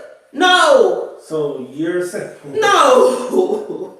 That's a tragic problem. But you're saying that black people are being pawned in this political game. Mm-hmm. The GOP versus the Dems, right? Nope. Once again. Nope. I did not say GOP. I said the Democratic Party has always been taking advantage of the Negro in this country and allowing other people to thrive off of our drama. So that is correct, right? So what I'm saying is, in this particular topic, the National Guard, they're coming over here. You're saying that they're coming for the cartel. Everybody else is hearing that they're coming for black crime. So they never said black crime. Do y'all see the YEs? Do you see the YEs? So we got the YEs. The YEs are getting shot. What are you talking about? These actors? Oh baby, I encourage you to like the Chicago Goofies page. All they do is post the debauchery and degeneracy that is happening in the back of the yards, Pilsen, Little Village, Avondale. It's not just black kids. Actually, these YEs, the young actors with their little bang haircuts, they are way worse than these kids will ever be. Do you know that one of them was up north robbing with a machete? I said a machete. Well, we know if it's a machete, it wasn't no black child, because black kids don't rob with machetes. We are so quick to throw ourselves as the face of criminality in the city of Chicago, when now it is not that way anymore. If you go on the Chicago mugshot page right now and look through the mugshots, the majority of them not black folks. You understand me? This is not a black issue. If he say he coming for crime, our thought shouldn't be, oh, he coming to get my favorite cousin who sell packs. No, our thought should be they coming to get the criminals no matter where they at. They're over there in Chinatown. They got a whole little syndicate going on over there full of prostitution and drug dealing that we don't understand because we don't read their scripts. But it's going down over there off 23rd, off Wentworth. Just like it's going down in Austin. Then I seen something in Beverly the other night. I said, ooh, the Irish boys are back outside. The Irish boys got their own little gang. They want to be the wide O's. I'm calling them the wide O'Connors, right? So they outside and they got paintball guns and they gang banging, calling people the N-word. I said, all the Irish slurs in the world, why y'all gotta call each other niggas, right? Y'all got all type of stuff y'all call each other. It is a culture that we are pushing back against. It is not just black Chicago. This is the city of Chicago. And we deserve the help. I can't sit around. I, in good faith, cannot sit around and continue to go to these meetings and trauma bond. I've been doing this since I was a little girl. He could tell you. Since a little girl. So this might be new to a lot of different people, but it's the same conversation that they was having back in the 90s, in the 2000s, the 2010s. Here we go in 2025 having the same conversation, talking about resources. Do you know how many billions of dollars have come through the west side of Chicago in the form of social resources? Tons. And yet we go to the same meetings, people sign the same sign-in sheets year after year, program after program, and the issue itself is not getting solved because we have an economy based on social services. And if we solve the social issue, then now we don't have a social service economy and people gonna have to get back on that line at the factory. Okay, ain't no more, none of that. We need commerce on the west side of Chicago. 70 years ago, North Lawndale was the richest black community in America. Why? Because they had Sears there as a commercial anchor. Austin was doing well when we had Brock's as a commercial anchor. So now we have a president that wants to repatriate manufacturing. And if manufacturing is coming back, it's definitely coming to the west side because we're the distribution center. So we win in that way. How are people upset about it? Because it's coming from Donald Trump. So folks said, what community meetings are you going to? I go to every block of village every Thursday at 5834 West Augusta. I go to the NAACP meetings every first Saturday at 5820 West Chicago Avenue. I was the youth council president and the Illinois Youth and College Division secretary. I am also a member of Alpha Kappa Alpha Sorority Incorporated, the Tau Gamma Omega chapter that meets at Build. We just did the book bag giveaway at the Taste of Austin, right? We had to pack all them bags. So I packed the bags and then I went out to host the Taste of Austin. So people say, P-Ray, what you doing? I do a little bit of everything, okay? To keep this going because this is how I was raised. When my mama and daddy graduated from college, they moved back to the Austin community to invest their intellectual and social capital into the community, and I'm doing the same thing. So if anybody want to come to the meetings, again, Thursdays we go from 10 to 12, 5834 West Augusta. They have breakfast every block of Village, and then the Chicago West Side branch NAACP every first Saturday, 5820 West Augusta. Alpha Kappa Alpha is for members only. So, I mean, I don't want to, go too long, but Oh yeah, we've been hours. So, what is Make America Great Again to you? And before you answer, I just want to give a little historical fact that one of the reasons why it's so divisive or in this country is because it doesn't give clear indicators of what he really means, right? Mm-hmm. And also, it was used in Ronald Reagan's key slogan in the 80s, and we already know what Reaganomics was all about, which was a very traumatic time for African Americans throughout the 80s. A lot of black people lost jobs. That's actually how he got in with the Chinese, right? And that's how a lot of immigrants got in. Through that way, through right? immunity. So, what I was getting at in 2017, during Donald Trump's first term, Venezuelans started to come up here through Nicaragua and all these Mexico and all this stuff. So, I say that to say, if he's perpetuating the same things that Ronald Reagan did and was doing throughout the 80s, and we already seen throughout this year, 350,000 black women and now 180,000 black men have lost their jobs because DEI? No, because the majority of black people in this country work municipal jobs, and so when they cut the federal government, black people overwhelmingly lost those jobs, especially in the Maryland DMV area. So as far as my mother worked for EPA for 30 years, to give you context. So your father, and I think you had said that he's a black nationalist, right? Correct. So I think that you, with your political connects, you can support Donald Trump, and you can also be centered left and right. No, right? I don't want to be on the left. That's for people with low self-esteem. Did you hear me say that? I don't want to have nothing to do with them people. I believe that you can help anybody that you put your mind to, because you already said it in a million ways that you want your family loves you and stuff like that. I think that your family is represented pretty well through you. But also they're on the west side of Chicago, just like everybody else that's watching this, and this benefits them too. And I think that us black people, we are a unit. So when we think alike, we all move alike, right? But look at what this. What does Make America Great Again? Thank you. So what does this mean? First off, I'm an 8th generation free American. I've done my lineage. My people are buried deep into this realm, bone and flesh. So when we talk about making America great again, that means safe communities again. That means schools that are providing literacy. I always joke with this man right here that he is the most educated man in our millennial group, right here straight out of Austin High School with a PhD in business psychology. Okay. However, when he was going to the CPS schools, Austin was producing this. You understand me? Austin had the resources to produce that. That means make America great again. When we talk about home ownership, how the Austin community still is America's largest American Negro neighborhood. There are 85,000 of us in one neighborhood. There are more people in the Austin community than there are most towns in Mississippi. However, when we look at the fact that we have gone from 120,000 to 85,000 because they actively demolished our multifamily housing, then we say make America great again because we have to use the federal housing funds that the Chicago Housing Authority has been hoarding for the past 25 years, that $1.8 billion. Not only can that money be spent to rebuild low-income housing, but they can also give that money to middle-class Black Chicago so that we can get more houses on the vacant lots, bring in more families, and open up the shuttered schools. See, what the Democrats tricked us into focusing on is the school closes. Whoa, Lord, they closed the school, what we gonna do? But you want to focus on the fact that you got vacant lot after vacant lot after vacant lot after vacant lot popping up on your neighborhood. The fact that Emmett is closed means that they tore down a whole bunch of housing over there by Madison and Central. So what Make America Great Again means is rebuilding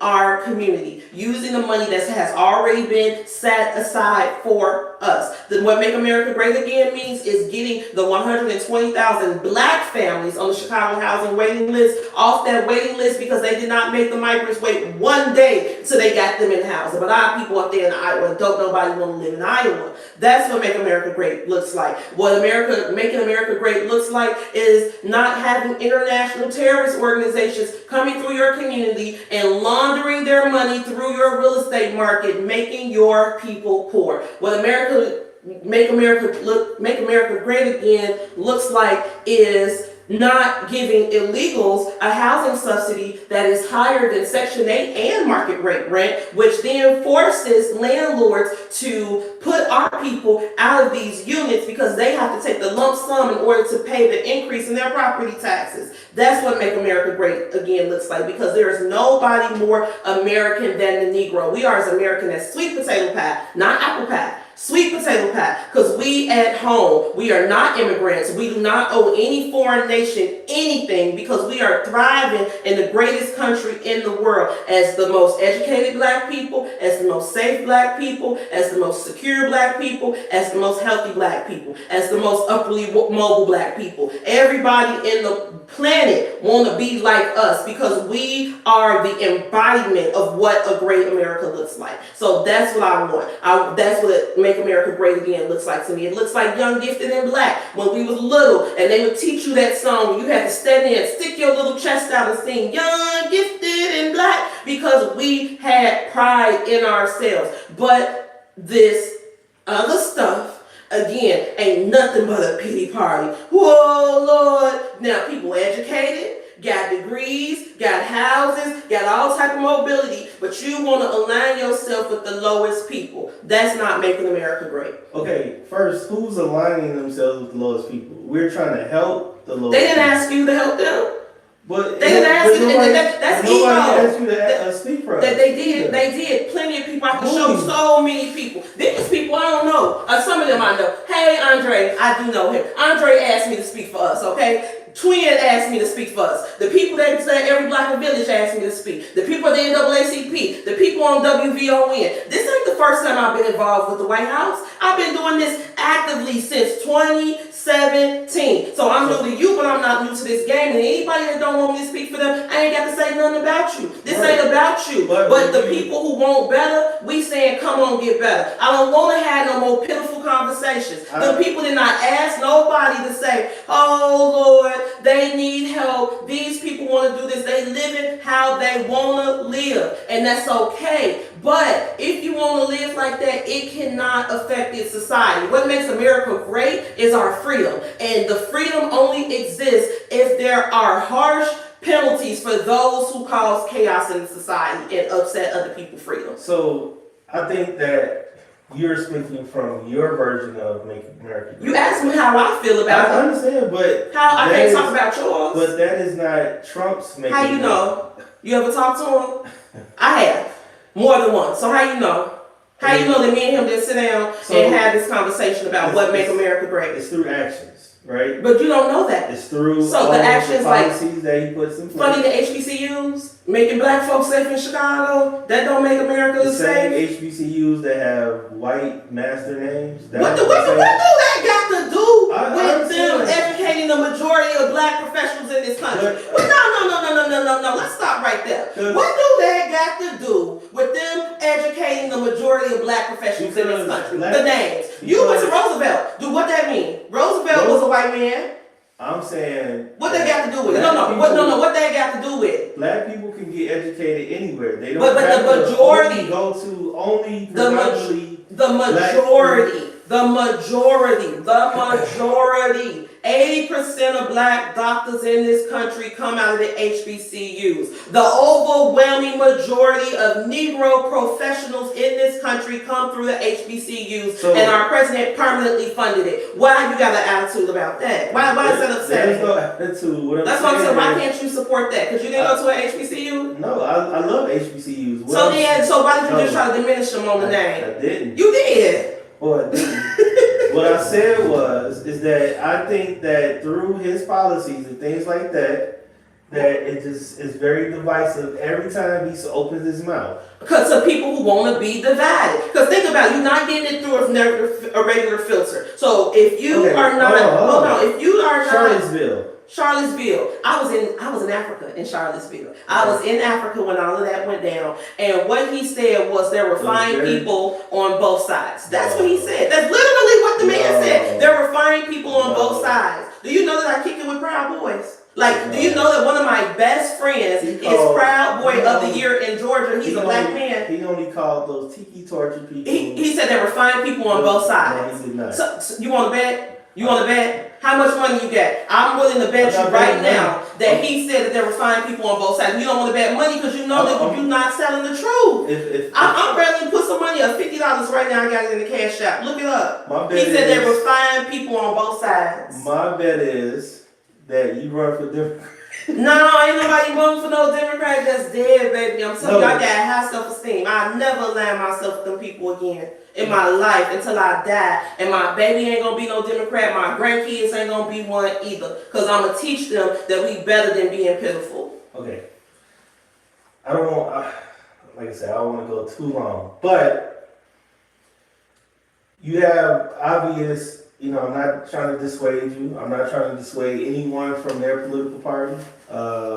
You have some great points, but also there's some very controversial things, and I still don't have a clarity of what the national troops. I done told you for a whole hour. You said that they are security guards. And that's exactly what they're coming to do. Right. They don't have any arresting power. There's no civil unrest. You said that. They coming on the military campaign. Let me repeat it so you don't have to repeat it. They coming to do security to act as a deterrent for Americans. Then they're also coming for 30 days to dismantle the Chicago. For period. Anytime the president calls the National Guard, it is not a predominantly black city. You are lying. It's not a predominantly black city. We are not. We're not. That's what I'm saying. You just put it out the air. And this is what's frustrating me. We're 30-30-30-10. Black, white, Hispanic, Asian. We're not a majority black city. The west side, south side? The west side and the south side. They're going on the whole city. Do you know what's happening up there in the jungle? Up there on Howard Street? Oh, baby. It goes down on Howard. It goes down. Yes. Look at the jungle. Look, no, on Howard. That's Howard and Clark at the red light stop. It goes down in the jungle. It goes down. They're not just coming to the west side and south side. They're going to the jungle. They're going to Chinatown. They're going to Beverly. They're going to Bridgeport. It is some real life straightening that gotta happen. And we need to take some drastic measures because we the grown people now. I'm sick of the same stories over and over again. You turn on black radio, same stories over and over again. Everybody pitiful, everybody sad, everybody want to blame it on this Republican boogeyman that ain't got no impact in our current conditions that were created by Democratic legislators on every level of government in the city. Period. Okay, so guys, I see a lot of different comments going back and forth. I got haters in this comment. Well, I got a real live hater. That's what I'm saying. Don't pay her no attention. Well, no, it's not even. No. These are our people. These ain't black people from the west side. I know, but I'm saying that the majority of this anti-P-Ray stuff is coming from a real live hater that got banned off our block. I don't want to get into it. But what I wanted to say, because it seems, and maybe at some point I'll try to do a call-in option, but folks are chomping at the bit to have a conversation with you. This is what I wanted to do, is have conversation. So I'm super excited over the fact that y'all actually staying here and listening to this whole thing, because again, P-Ray is coming from a very different perspective. She definitely is from the Austin community, lives on Chicago Avenue, one of the L streets. I ain't going all into the business like that. Mm-hmm. But this is a straight Austin through and through, right? But the ideology is different. And I think it's okay for us to have different ideologies and be able to have conversations. So I say this, for those that are interested in having a conversation, and Hit my line. and seeing what, yeah. You Hit know my what I'm line. Hit saying? me up on the book. Hit me up on Facebook. Those who follow me, if I don't have you blocked, because I'll tell you, I got somebody in here blocked. So- talking all this mess. okay. But hit me up. I got a radio show. I had a radio show on VON for 3 years, talking Yeah. to Chicago and having this conversation. And you know what they told me? P. Ray, we sorry.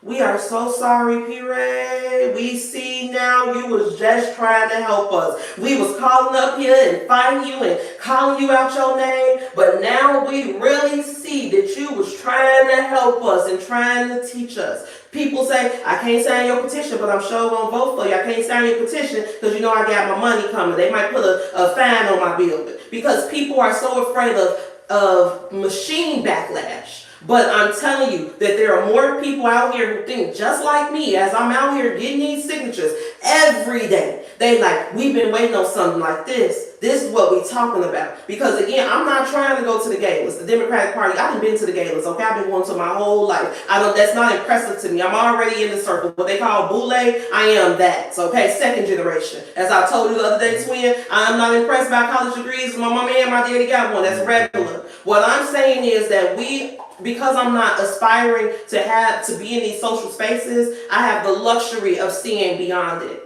Because I'm already in this space. I grew up as a princess in the Democratic Party here on the West Side. A real life princess. I know all the secrets of the court. Which is why when they had the Taste of Austin, the congressman pulled me up on the stage and said, go ahead and talk to the people. LaShawn Ford grabbed the mic and said, yeah, we really like P. Ray. This is my whole opponent. So this ain't no fly by night. Oh, like I said, I'm new to you. Because he sent me to the group chat. But the city of Chicago is well aware of what I've been doing. I had a Trump rally right here on Madison and Central and was straight.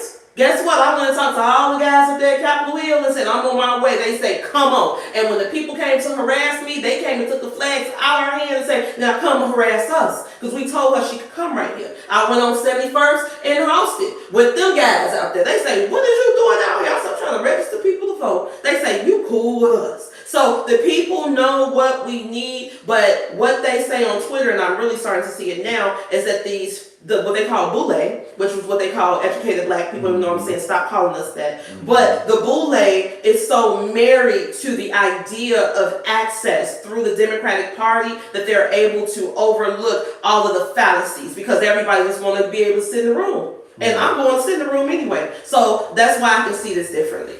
Well, I believe that, I think you can unhitch your wagon to Trump and you probably get more supporters. I got plenty of supporters. I'm telling you. You don't support me and that's your business. But I'm telling you, I'm 7 years in the game. I already told you, I don't have any affiliation. No, I'm telling you, I'm 7 years in the game. Also, so I don't need to unhitch nothing. I'm not here to knock you down pegs. I applaud you. That is wonderful work that you're doing. Thank you.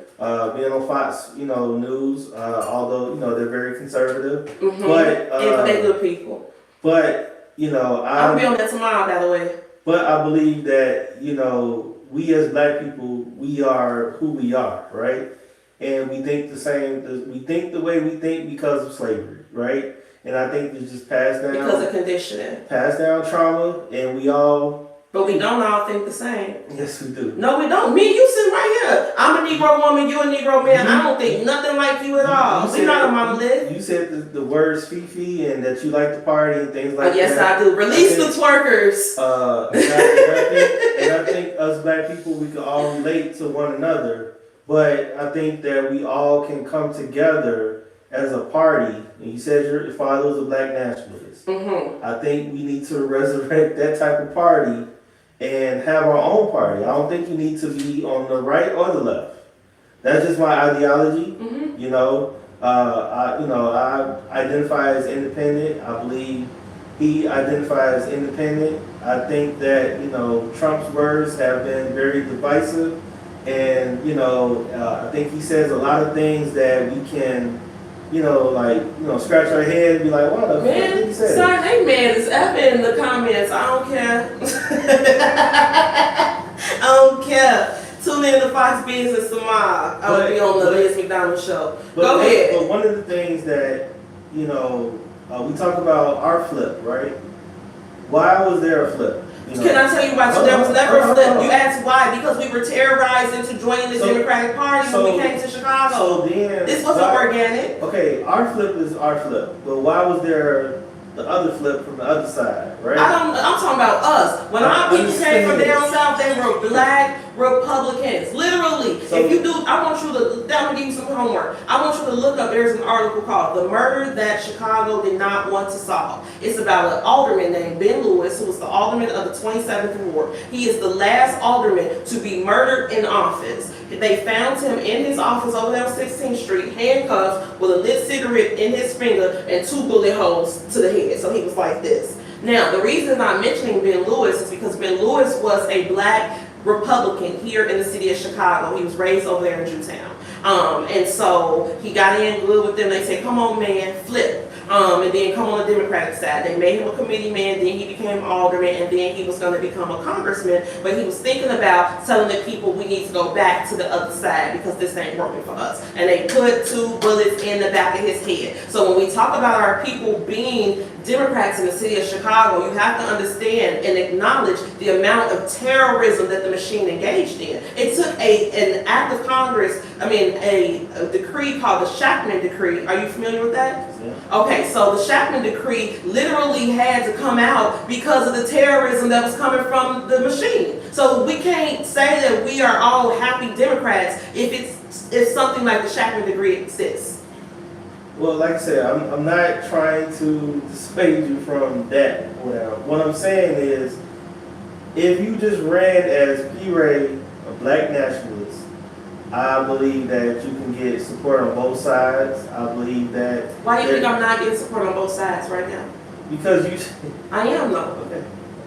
You're getting support from both sides. Yes. Okay. But what I'm saying is that you don't have to hit your wagon.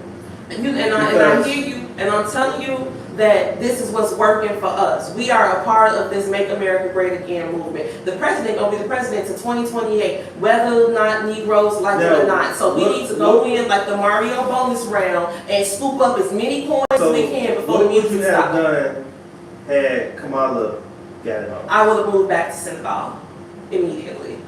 I don't believe that. I don't care what you believe, parce que j'ai ma vie là-bas, j'ai une grande vie là-bas, j'ai une école là-bas, j'ai mon nourriture, j'ai mon appartement, j'ai beaucoup de choses là-bas. Et l'école là-bas est plus que l'école ici pour ma fille. J'ai une vie là-bas. So you can't tell me that I wasn't gonna go back to Africa. I got a whole life over there. I got a job, I got food, I got friends, I got an apartment, my baby got a school. So you are willing to abandon Absolutely. black people? I was gonna get up out of here. I was gonna grab that little girl, go to the passport office, and we was getting up out of here. You as a person, P. Ray. P. Ray. You're saying that you would have abandoned black people? I would have got P. Ray and her family, me and the little girl, would have got up out of here because I knew that border situation was going to be out of control and it was going to be complete lawlessness. So you're not a real politician? Then I never said I was a politician, honey. So, I never said I was a politician. And let me tell you about a real politician. A real politician engages in policy. I don't have an elected position, but yet I've been able to reach the highest levels of American government through policy and advocacy for the people here on this west side of Chicago, whether or not these people like it or not. So I'm not here for that. But if Kamala would have won, me and the little girl was going to take it back to Senegal. Period. So That's just like I left with Barack Obama. I went into political exile. I've done this before. When Barack Obama was president and Rahm Emanuel was the mayor, I got the little girl, we went to the passport office and we got up out of here because I could not find work with Obamacare because they were tearing down the buildings. So I take this seriously. I don't sit around and suffer. Under no circumstances, either you're going to work to make it better or you got to move on. And I wouldn't have been able to work to make it better if Kamala would have got it. So the same Democratic Party that he got his education in, and I got my same education. You weren't educated by the party. I'm not. I'm just saying. I said during the Obama years. I was in college too. He got his education. You got your education. I got my education during the Obama years. So when Trump got in office, I completely felt like we were going to have a civil war. Why are you in your feelings like that? It wasn't. I mean, you just literally told me how you felt. No. I felt as though we were going to have a civil war. Doom, gloom, and despair. I'm just saying. Because of the things that Trump said, Did we have it? yes, When? not in an actual physical way. Then we didn't have it. The Civil War, 600,000 Americans So died. there are more ways to have wars than to have a physical war. I'm asking, what did that war There's look a like? mental war. Who was in the mental war? You Black control your people own. No, they were not. versus white people. No, we were not. I'm telling you. I was never sitting. I worked at Merrill Lynch. Okay, I was the only black woman there with my headset on the premium team. Do you know that the manager came up to me and said, "This is a white woman, Patricia. We really admire how you navigate the whiteness and the maleness of this space. You're really doing a good job up here." I told her, everybody getting the same check every other Friday, signed by the same person. I got some people that love me at the house. I'm here to put this headset on, do these hours, and go home. I ain't thinking about the white maleness of this space. She's like, oh my God, like that's so crazy. Because people automatically believe that that black people come into these situations with all of this emotional baggage as if this is normal. And everybody not living like that. That's what I'm saying. I don't get caught in my feelings. I'm focused. I was raised by an alpha male, okay? I was raised by a literal, documented alpha male. And my alpha male daddy taught me to stay in my logic because once you get in your feelings, it's easy to manipulate you. I didn't let them people manipulate my feelings. I stayed on the business of the business, which is me going to the White House in 2018 to tell Dr. Ben Carson, this administration talk a lot of trash about our city and it needs to stop. We dealing with federal housing mismanagement. And you the HUD secretary, make them spend the money so we can take care of our city. I wouldn't have been able to do that if I was sitting around, oh, what we gonna do? Oh, the president, no. I do remember. Get busy. Get out your feelings, not you. During his interview with you, you mentioned that Rahm Emanuel was one of the reasons why you left Chicago. Yes, reason number 2. So Barack number 1, Rahm number 2. So Rahm was definitely the mayor of Chicago during that time. The entire time, actually, I feel like he was exiled from the White House. He was, and they sent him here to oversee the demolition of middle class black Chicago, just like he oversaw the demolition of lower income black Chicago. He's all a part of the plan. So you are willing to leave the country under Democratic leadership and abandon black people and take care of my family. Take it. Self-preservation is goal number 1. You've been making that point clear the whole time. Yes. Family matters first. Yes. Everybody's family matters first. But you are sticking up for black people as a Republican, saying that we need to go with you. If stay where you at though. That's what I'm saying. Stay where you at. If you like this, stay where you at. So why don't come? Why should we go with you? Don't. If you're willing to abandon us. Don't. That's what I'm telling you. Don't. If that's your mentality, don't come with me. I hear you. You say, why should you come with me if I'm willing to abandon? I'm saying if that's how you comprehended what I said, don't come. Stay where you at. This ain't for everybody. The Honorable Marcus Garvey said everybody can't come. Some people gonna have to stay. So what I'm saying is the people that feel that way, they the ones that's gonna have to stay. Okay, we're not here to beg and pull nobody because what I know hold on, I was going to leave. I left before. You understand me? I left and went to a whole other country, learned a whole new language, lived a whole different lifestyle with maids and all kinds of stuff. So is that considered self-hate then? No, it's considered if self-preservation. If you abandon us. No. Self is because self. We think a certain way. No. That means that you want to participate in it. I can't come to you and pull you out. I can't say, come on over here. No, sorry. But I can't do that to you. You understand me? If I say, come on, we got a different way to go, and you want to stay, you got to stay there. That's it. If you choose to participate in the system that is harming us, then that's your participation. I can't stop you from doing that. That's your business. I believe both parties are. And I'm telling you, and what I've always said, and I'll say it again, there's no white Republican boogeyman that is in charge in the Cook County government on any level of government, even the Metropolitan Water Reclamation, who refused to open the tunnels. Why they flooding us out? You see what I'm saying? These are all Democratic Party. I think that's the problem that I'm having, is that you're only focused on The West Side. but everybody who go outside of the West Side and go to Kentucky, go to Tennessee, and they witness racism. That's on them. I They in understand, Tennessee. but they're wearing MAGA hats, things like that. That's you on are a them. part of that. There are Democrats who literally allowed a foreign terrorist organization to come and make a home in your community. You aligning yourself with that. That's way more racist than that man in Kentucky can ever be. Ever be. That white man in Kentucky ain't got the power to give these people access to our community. Who cares what he thinks? Yeah, let me start the Right let me now. start. I want you to go. Yeah, but I'm gonna start right now. Last point that I'm gonna make. So is it not true that under every Republican president that we've ever had, whether they're no matter what. Mhm. So in 1929, we had a Republican president. Mhm. Stock market crash, Great Depression followed. 1987, we had another. October 29th, We had 1987 was Black Monday.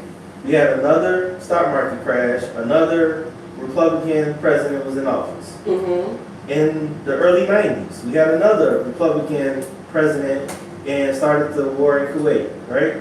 2008. Wait, you skipped the crash. You skipped the dot-com crash that happened in 96, 97 under Clinton. Let's not go over that. Let's not, scurry over that. That was a big thing. Enron.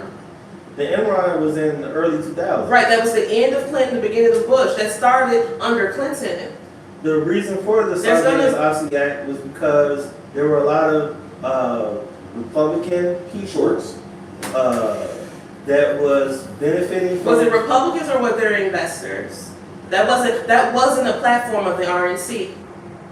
You talking to a broker now. That means you talking finance business. All that money shit. Now you're talking that money shit. So that money shit ain't gonna get nothing to do with political party. Sweetheart. Nothing. Because there were Democrats up there at the firm. There were Republicans up there at the firm. And everybody was up there making their moves and placing their bets every single morning. That wasn't a policy thing. We didn't say, okay, all the MAGA people come today, we gonna short AMD today. Nope. This is, okay, it's not a problem, but I understand what's going on, I mean, I think when people have conversations and throw things out, it's like kind of throw something else out there like you the one that brought it up. I understand. You said it was a party issue that the stock market was crashing, and I'm telling you, as a finance professional, you know good and well that has absolutely nothing to do with political party of any side. I believe that the moves and the policies that Republican people put in place is very divisive for black people in general in the whole country. Wait, hold on. So, and I know you're wrapping up. So, they just wanna these people just okay. I love y'all. Hey, Chantel, she is so pretty. She is so pretty. Anyway, when we talk about the subprime crisis, so that's what pushed me out of the United States of America, because I was watching them demolish the buildings that we worked so hard to get people in. The reason that the subprime crisis occurred is because Rahm Emanuel and the Democratic Party decided that they were going to undermine the Congressional Black Caucus and their housing and stuff. So what they did was they went to the banking lobby and allowed them to sell these debt instruments for the first time ever on the stock market, knowing that those instruments were going to crash. Rahm Emanuel did that. He is the darling of the Democratic National Convention. Rahm Emanuel is the one who conspired with Andrew Cuomo, who was the HUD secretary under President Clinton, to remove the oversight from the Chicago Housing Authority, which is why when they got the $1 billion to rebuild, they did not have to rebuild because they were not federally obligated to do so. Rahm Emanuel did that. And then after the subprime crisis happened and people were losing their houses, our Democrat President Barack Obama allowed the banks to get rid of the debt, but took the properties away from the people who were directly targeted by these bogus loans, causing Black America to lose 70% of our wealth during the Obama administration. A Democrat. So when we talk about party, it can seem that we have suffered the most financially under a Democrat president, specifically named Barack Hussein Obama Jr. That's a fact. You know that. Both of us graduated around that time. So we were in school taking finance classes, watching the stock market crash. I was working at Morgan Stanley on Wall Street today on September 17th, 2008, when the market crashed. So you was there, I was there, and you know wholeheartedly as a finance professional that we suffered the most under Obama. So Obama got inaugurated January 2019, correct? 2009? 2000, no. He got inaugurated January 2008. No, 08, 09, yeah, 09. Yeah, I'm sorry, I'm getting this wrong. So Obama got in office in 08 to 16. The market crashed in June of 08. But then, again, what he did was he forgave those loans for the banks and still took the properties, and then Romney Vanguard brought wrecking balls to the west side of Chicago, put red X's on the building, and demolished, and we still got the vacant lots outside. And the school closed. So November 2008. Who did you vote for? I voted for, in November 2008, I voted for Barack Obama. November 2012, I voted for Jill Stein. I voted for Jill Stein too. Yeah, I mean, she good people. yeah, I thought she was great. But All then right. she turned into like a Hillary bot. What you want to say in closing? In closing, Let's do this. What did you hope to accomplish? I know obviously you wanted to have the conversation. Well, and in closing, being a military baby, I think that we should use our resources correctly when it comes to the military. My father, my mother, both in the Army Reserves. My mom did serve in the National Guard. Mm-hmm. I think when you put National Guard people in harm's way just to be a security guard, I think is very waste of money. I think we can use them for other things because the last I need subscribers. Mm. Go ahead. 20 years ago, when the National Guard went to New Orleans to help out with the Katrina, when I was moving into college, and then people came to Hampton. So one of the things that they all collectively had stories about was their traumatic experience with the National Guard. It was a national experience. It was a natural disaster. You can't compare that to this. So I'm not comparing it. What I'm saying is that their duties is supposed to be for combat. When they engage in war overseas, right? Mm-hmm. They're supposed to assist with civil unrest, right? Mm-hmm. And they're supposed to help during natural disasters. Mm-hmm. So yes, it was a natural disaster. They were supposed to give people a bus to get from point A to point B so they can be in safety. But what they all talked about was that they engaged in combat because the president during the time was President Bush, right?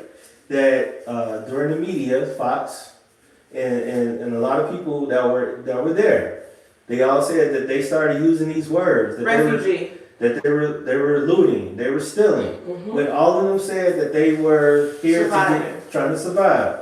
Babies needing milk. They went to the store. Mm-hmm. So when the media, like they're doing now, keep perpetuating the same stuff in our neighborhoods about shooting and killing, yes, it's bad. Yes, we need to stop. But what do you think happens to a regular citizen that is in a National Guard uniform when they're in our city? They're going to be scared. They're not going to be scared. My mom a National Guard too. So that's what I'm saying. So I'm listening to you talk. My mother was a National Guard. My mother is a leader over here on the West Side. Me and you have very similar backgrounds in that way. And we want the National Guard here to come and make sure that when we at the Fifi, don't nobody come shoot it up. That's it. If that's what they're coming for, then we okay with that. Why are you against it? Let me ask you that. Why you want the Fifi to get shot up? Don't want the Okay then. So if you don't want the Fifi to get shot up, No, and we got that's a way not- to make that sure is that it's not- not gonna get shot no. up, why you against that? That is not what the point that I'm trying to That make. is, that's what I That is heard. not the point. The point is That you when want the twerker shot. when Release the twerkers. My point is that when you use the National Guard in that way, when you keep saying war zone, war this, and war that, in psychology, and he knows that when a person engages in that way and they're sent to a war zone, they have to go into combat mode. So if they hear shots ring off and they got a gun, what do you think they're gonna do? Don't you think they just gonna hit a shot, go off, and then they gonna go in the circle, start shooting all crazy? So no, these are trained people. So during the riots, They in LA right now. So during the riots in 2020, The looting. when they were looting, right? And so there were a lot of stories that said that there were masked men that went around started burning things, right? I was outside. And so everybody automatically pinned it on the group of people that were there just protesting. It wasn't them starting the fires. So what would happen if a masked person, under the disguise of whoever, starts shooting towards the National Guard and people are protesting?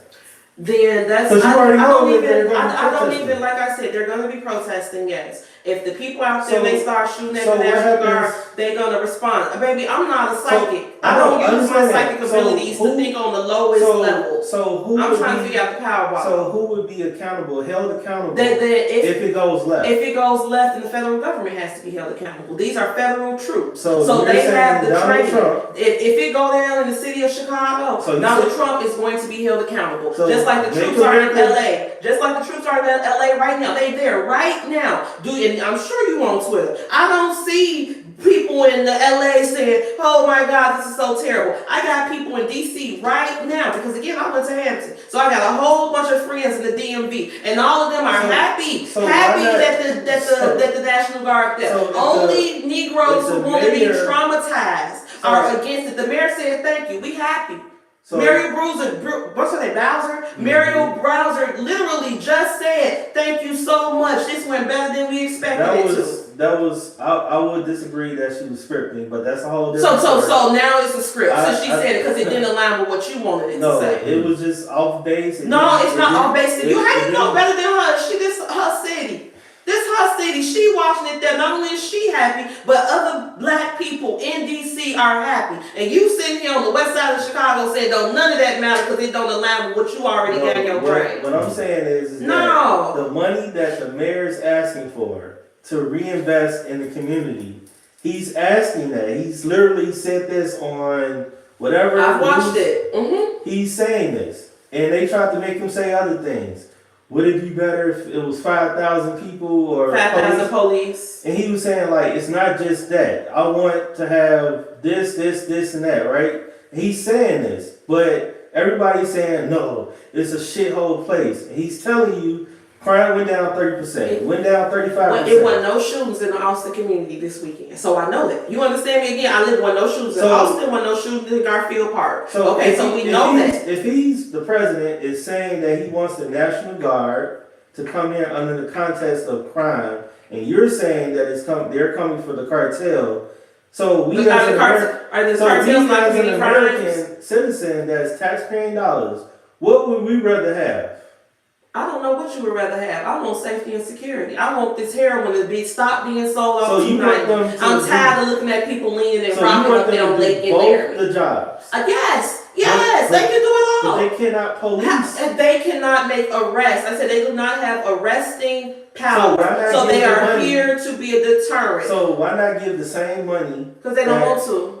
That's why, because that ain't the plan. Okay, I understand. Yeah, and that's it. That ain't the plan. So that's why there are people that saying no, we don't want that. And they because- got to get out their feelings, because don't nobody care. They coming. Let me tell you when they coming So- too, by the way. Hold on, because I want people to know. They gonna be here the weekend of Mexican Independence Day. Every year the Mexicans put on boots and do their thing for the Mexican Independence Day. We ain't having that this year. According to the stop laughing. So according to the second city City Cop blog, they are coming the weekend of Mexican Independence Day to make sure that we ain't got people doing donuts on 290 and shooting at black people in the street. That's what happens. But we ignore all of The that. same black people that you were going to abandon? Absolutely those. The same ones that I was. You see how you say abandoned? No, I was going to go to Africa to continue to live my life. That's No, abandonment. that's not abandonment. You Why wanna would I see- sit here and argue with you? If Kamala, no. If Kamala won, it would have been you and a whole bunch of other people aligning yourselves with this immigration, aligning yourselves with spending our money, aligning yourselves with supporting this cartel. Why would I sit here and argue and get cortisol all over my body, get big, make my hair turn white to argue with people? I'm not doing that. I'm not doing that. I have spent my own money, my own corporate paycheck since 2018 to fund this movement. I paid WVON $600 a week for 3 years to educate black people on open your eyes. The emperor do not have on any clothes, and we looking at an ashy booty. So if I put in all that investment and Kamala still won, I was gonna get out. I don't care about you calling it abandonment because you want to suffer. Your self-esteem allows you to find comfort in chaos. Mine does not. You are a finance major, so if Yes. you don't get a return on your investment, Yeah. you're out of it. Why suffer? So why are you running for? Because I want to make sure that while my president is in office, the 7th Congressional District benefits from the plans rather than sending someone to fight him in the middle of an invasion. We don't have time to fight So right why now. don't you listen to the people in The your people board? do. I am listening to this. Like I said, I love these people. And I just met you. You the first person, he can tell you, I have meetings. He done been to my meetings. I have meetings, I go to community meetings, I do national stuff, I do local stuff, I talk to the people in the suburbs. Again, I'm new to you because you, I guess, believe that was my first time going on Fox News, doing my little spiel, and then he came and talked to me. No, what I'm saying is, I'm not new to this. That's what I'm saying. Ain't nothing about this new. I've been talking about this. I was talking to a guy named Wilbur Cook the other day, and he told me she been talking like this since she was a teenager. This ain't new for me. So the reason that I set up foreign ties, and went out of my way to set up foreign ties, is that when I get fatigued, I want to go, I want to repose, or that's French, or rest, and then I'm going to come back. That's it. The same way I did this first 2 times, I was going to do it again. But I wasn't going to suffer under Kamala just to be up here under y'all to say, oh, we all together, suffering together. So, no, my self-esteem too high to have pity parties with people. When Trump says the words, there's people that wants me to be a dictator. He was making a joke. He was definitely making a joke. It's dry humor. I make the same kind of jokes. Like, who cares? I wasn't like, oh, he gonna be a dictator. Now we all gonna have to wear North Korean uniforms. No, only again people who want to fit into that little conversation and have those little adversarial rebuttals. They are the ones who believe in that. I don't. It's a joke. My last question, and I think everybody can see this.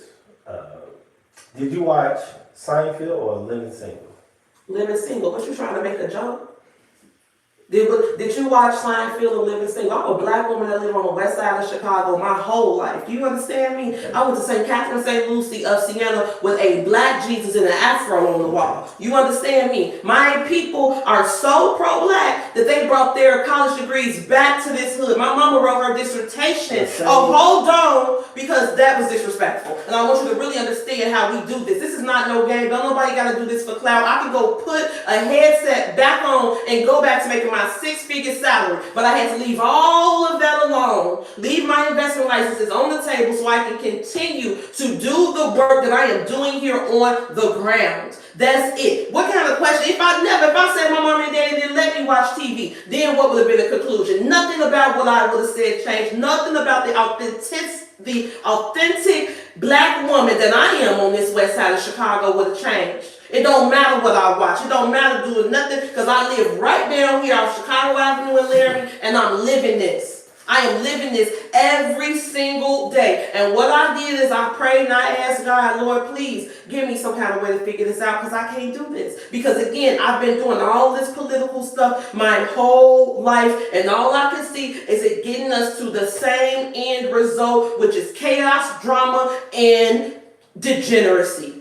No. So I'm walking away from it. Have it. Y'all make it work for y'all selves. Y'all get together, y'all cry, y'all talk about the president, everybody wring their hands while living a comfortable middle class lifestyle, and then having the thought that it is your duty to come and lord over the lower class people in the community when they get asked for that lordship. Everybody needs to be focusing on making themselves first straight, then their family straight, then they block straight, then they neighborhood straight. That's what we working on. Do you know that I had to go to City Hall multiple times to get a stop sign on the corner that we needed because they was crashing? You know, again, I do this. This ain't no game. This ain't no ha-ha. If I make it in the election, I made it. If I didn't, guess what? I'm still going to be talking to the White House. I'm still going to be going to the meetings. I'm still going to be talking to agency heads. I'm still going to be having press conferences. I'm still going to be doing everything that I'm doing right now. It's just that I don't get paid for it. I'm paying my own way to do this to get us the access that we need because, again, ain't nobody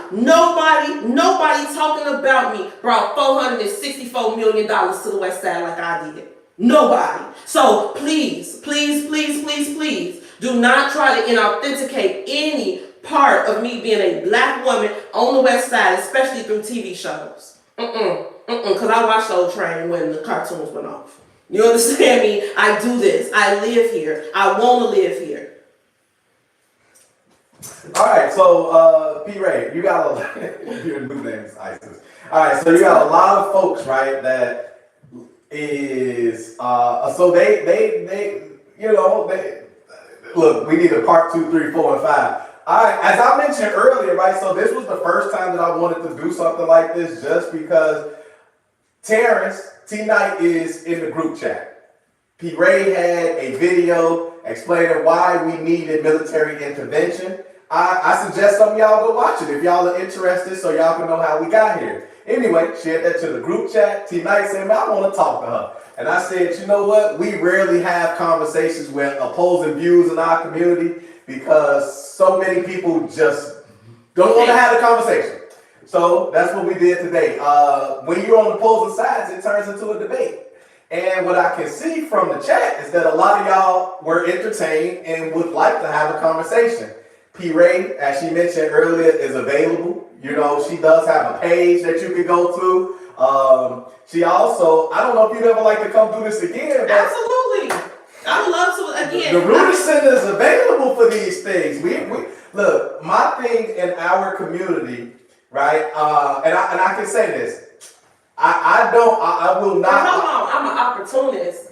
What opportunity am I getting from this? I'm spending, you know, I drive a Nissan instead of a Jag because I spend my money on this.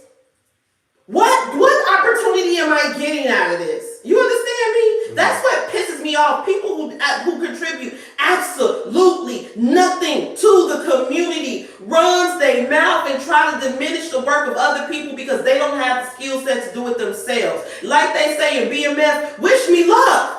Damn, at least you can wish me luck. Yeah. You know what I'm saying? But people don't want to see you win. They don't want to see the community win because they too busy hating rather than trying to watch us go forward. And that's the real problem over here, which is why I do not deal with certain groups of people because it ain't nothing but low self-esteem. Nothing but low self-esteem. I'm sick of it. I'm sorry, not towards you, baby, because you were very kind. But I am sick of this low self-esteem behavior. We are bigger than link cards. We are bigger than Section 8. We are bigger than people coming to us with handouts. One thing that, and I'll end here, and I won't say no more. When I was born in St. Catherine, I used to think that all white people were racist, okay? All white people were racist because St. Catherine is an all-black school in Oak Park, so they were obviously segregating their children away from us. But what really made me mad is that anytime white people from Oak Park came to our school, it was for something benevolent. So they would bring us socks, they would bring us teddy bears, they would bring us, little trinkets. And I'm thinking, this is a private school. Everybody here pay tuition. Don't nobody need y'all charity. Why are y'all get these socks out my face? I was doing this at like 8, 9 years old. Because we have to move past us being seen as a poverty pit. The The Austin community is a middle class Negro community. Always been a middle class Negro community. If we focus on improving the conditions of the middle class, the entire community will be better. But because we give all of our social and political capital to degenerates, it causes us to pull down, which it then makes you sad. And now we are functioning and trauma bonding and hosting a pity party. I don't want to do that. So I want to say this. Okay, you were running for 7th congressional Yes. as a Republican. Yes. Very difficult to do in a democratically held city. Yeah. A lot of folks. Isn't it the same party Abraham Lincoln? Yes. A lot of there was a question about an 1861 Republican. It's actually you're an 1861 Republican. Yes, I am. I'm a radical Republican, a Frederick Douglass Republican. I'm a Hamptonian. Okay. So Booker T. Washington is Hampton's most illustrious alum. You feel me? That's what I'm on. Black excellence. We can cash your buckets down where you are.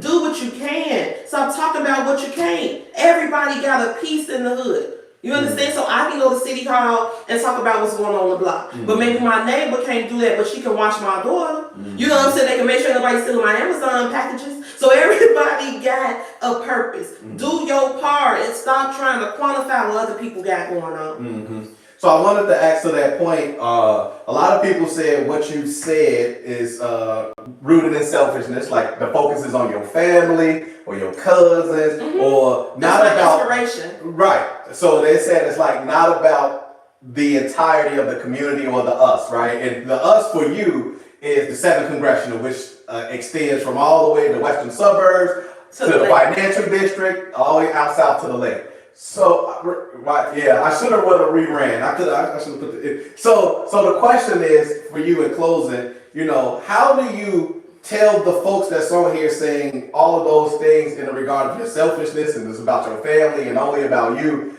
that you need to be the best representative for the 7th congressional, which represents the us? So I've been very successful in building a relationship with the president himself.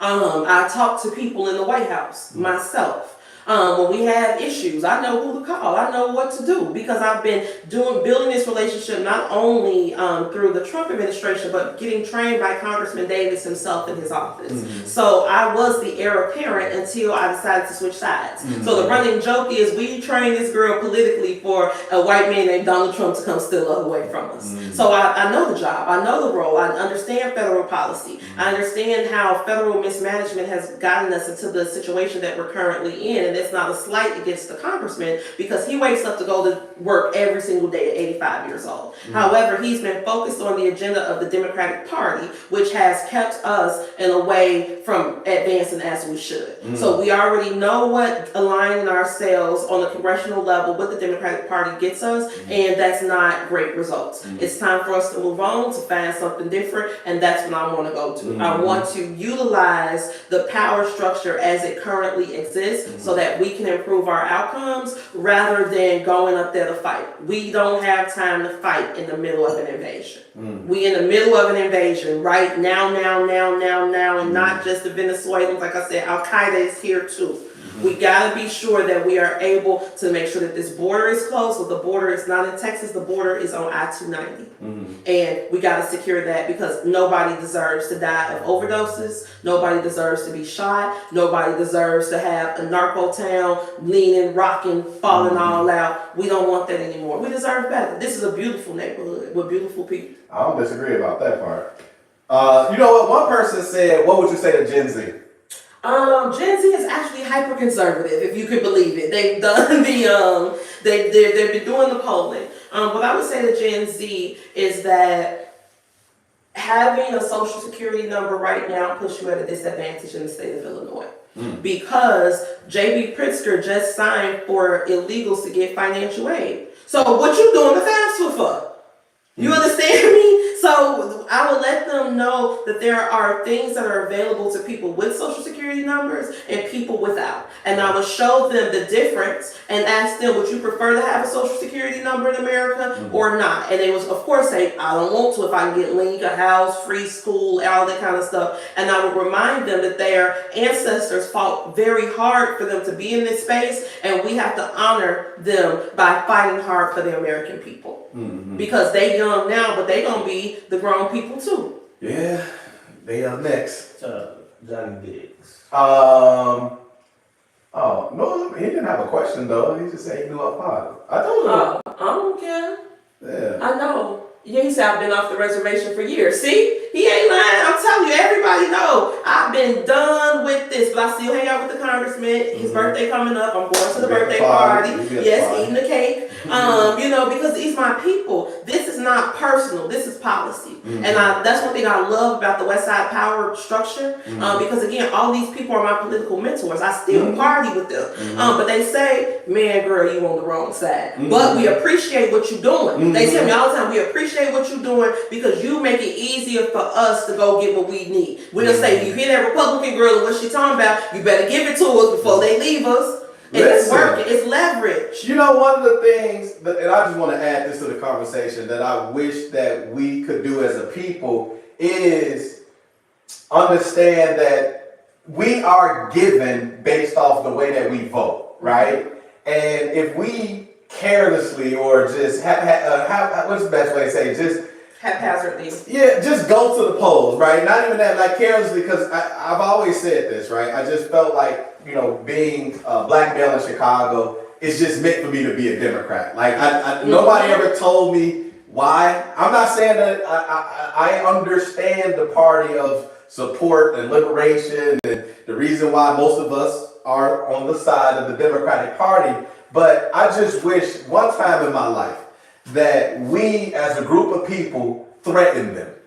That's it. That's all I'm trying to do. That's all I'm trying to say. Like, yes. I don't want to be the person that says, like, I have to be a Democrat because I'm a black man in Chicago. I want to be a Democrat because y'all doing what y'all say y'all going to do for our community. Right. But in order for that to truly happen, whether it's the Democratic or the Republican Party, it has to be us showing them that we have created a voting bloc that will make they ass do what we need them to do.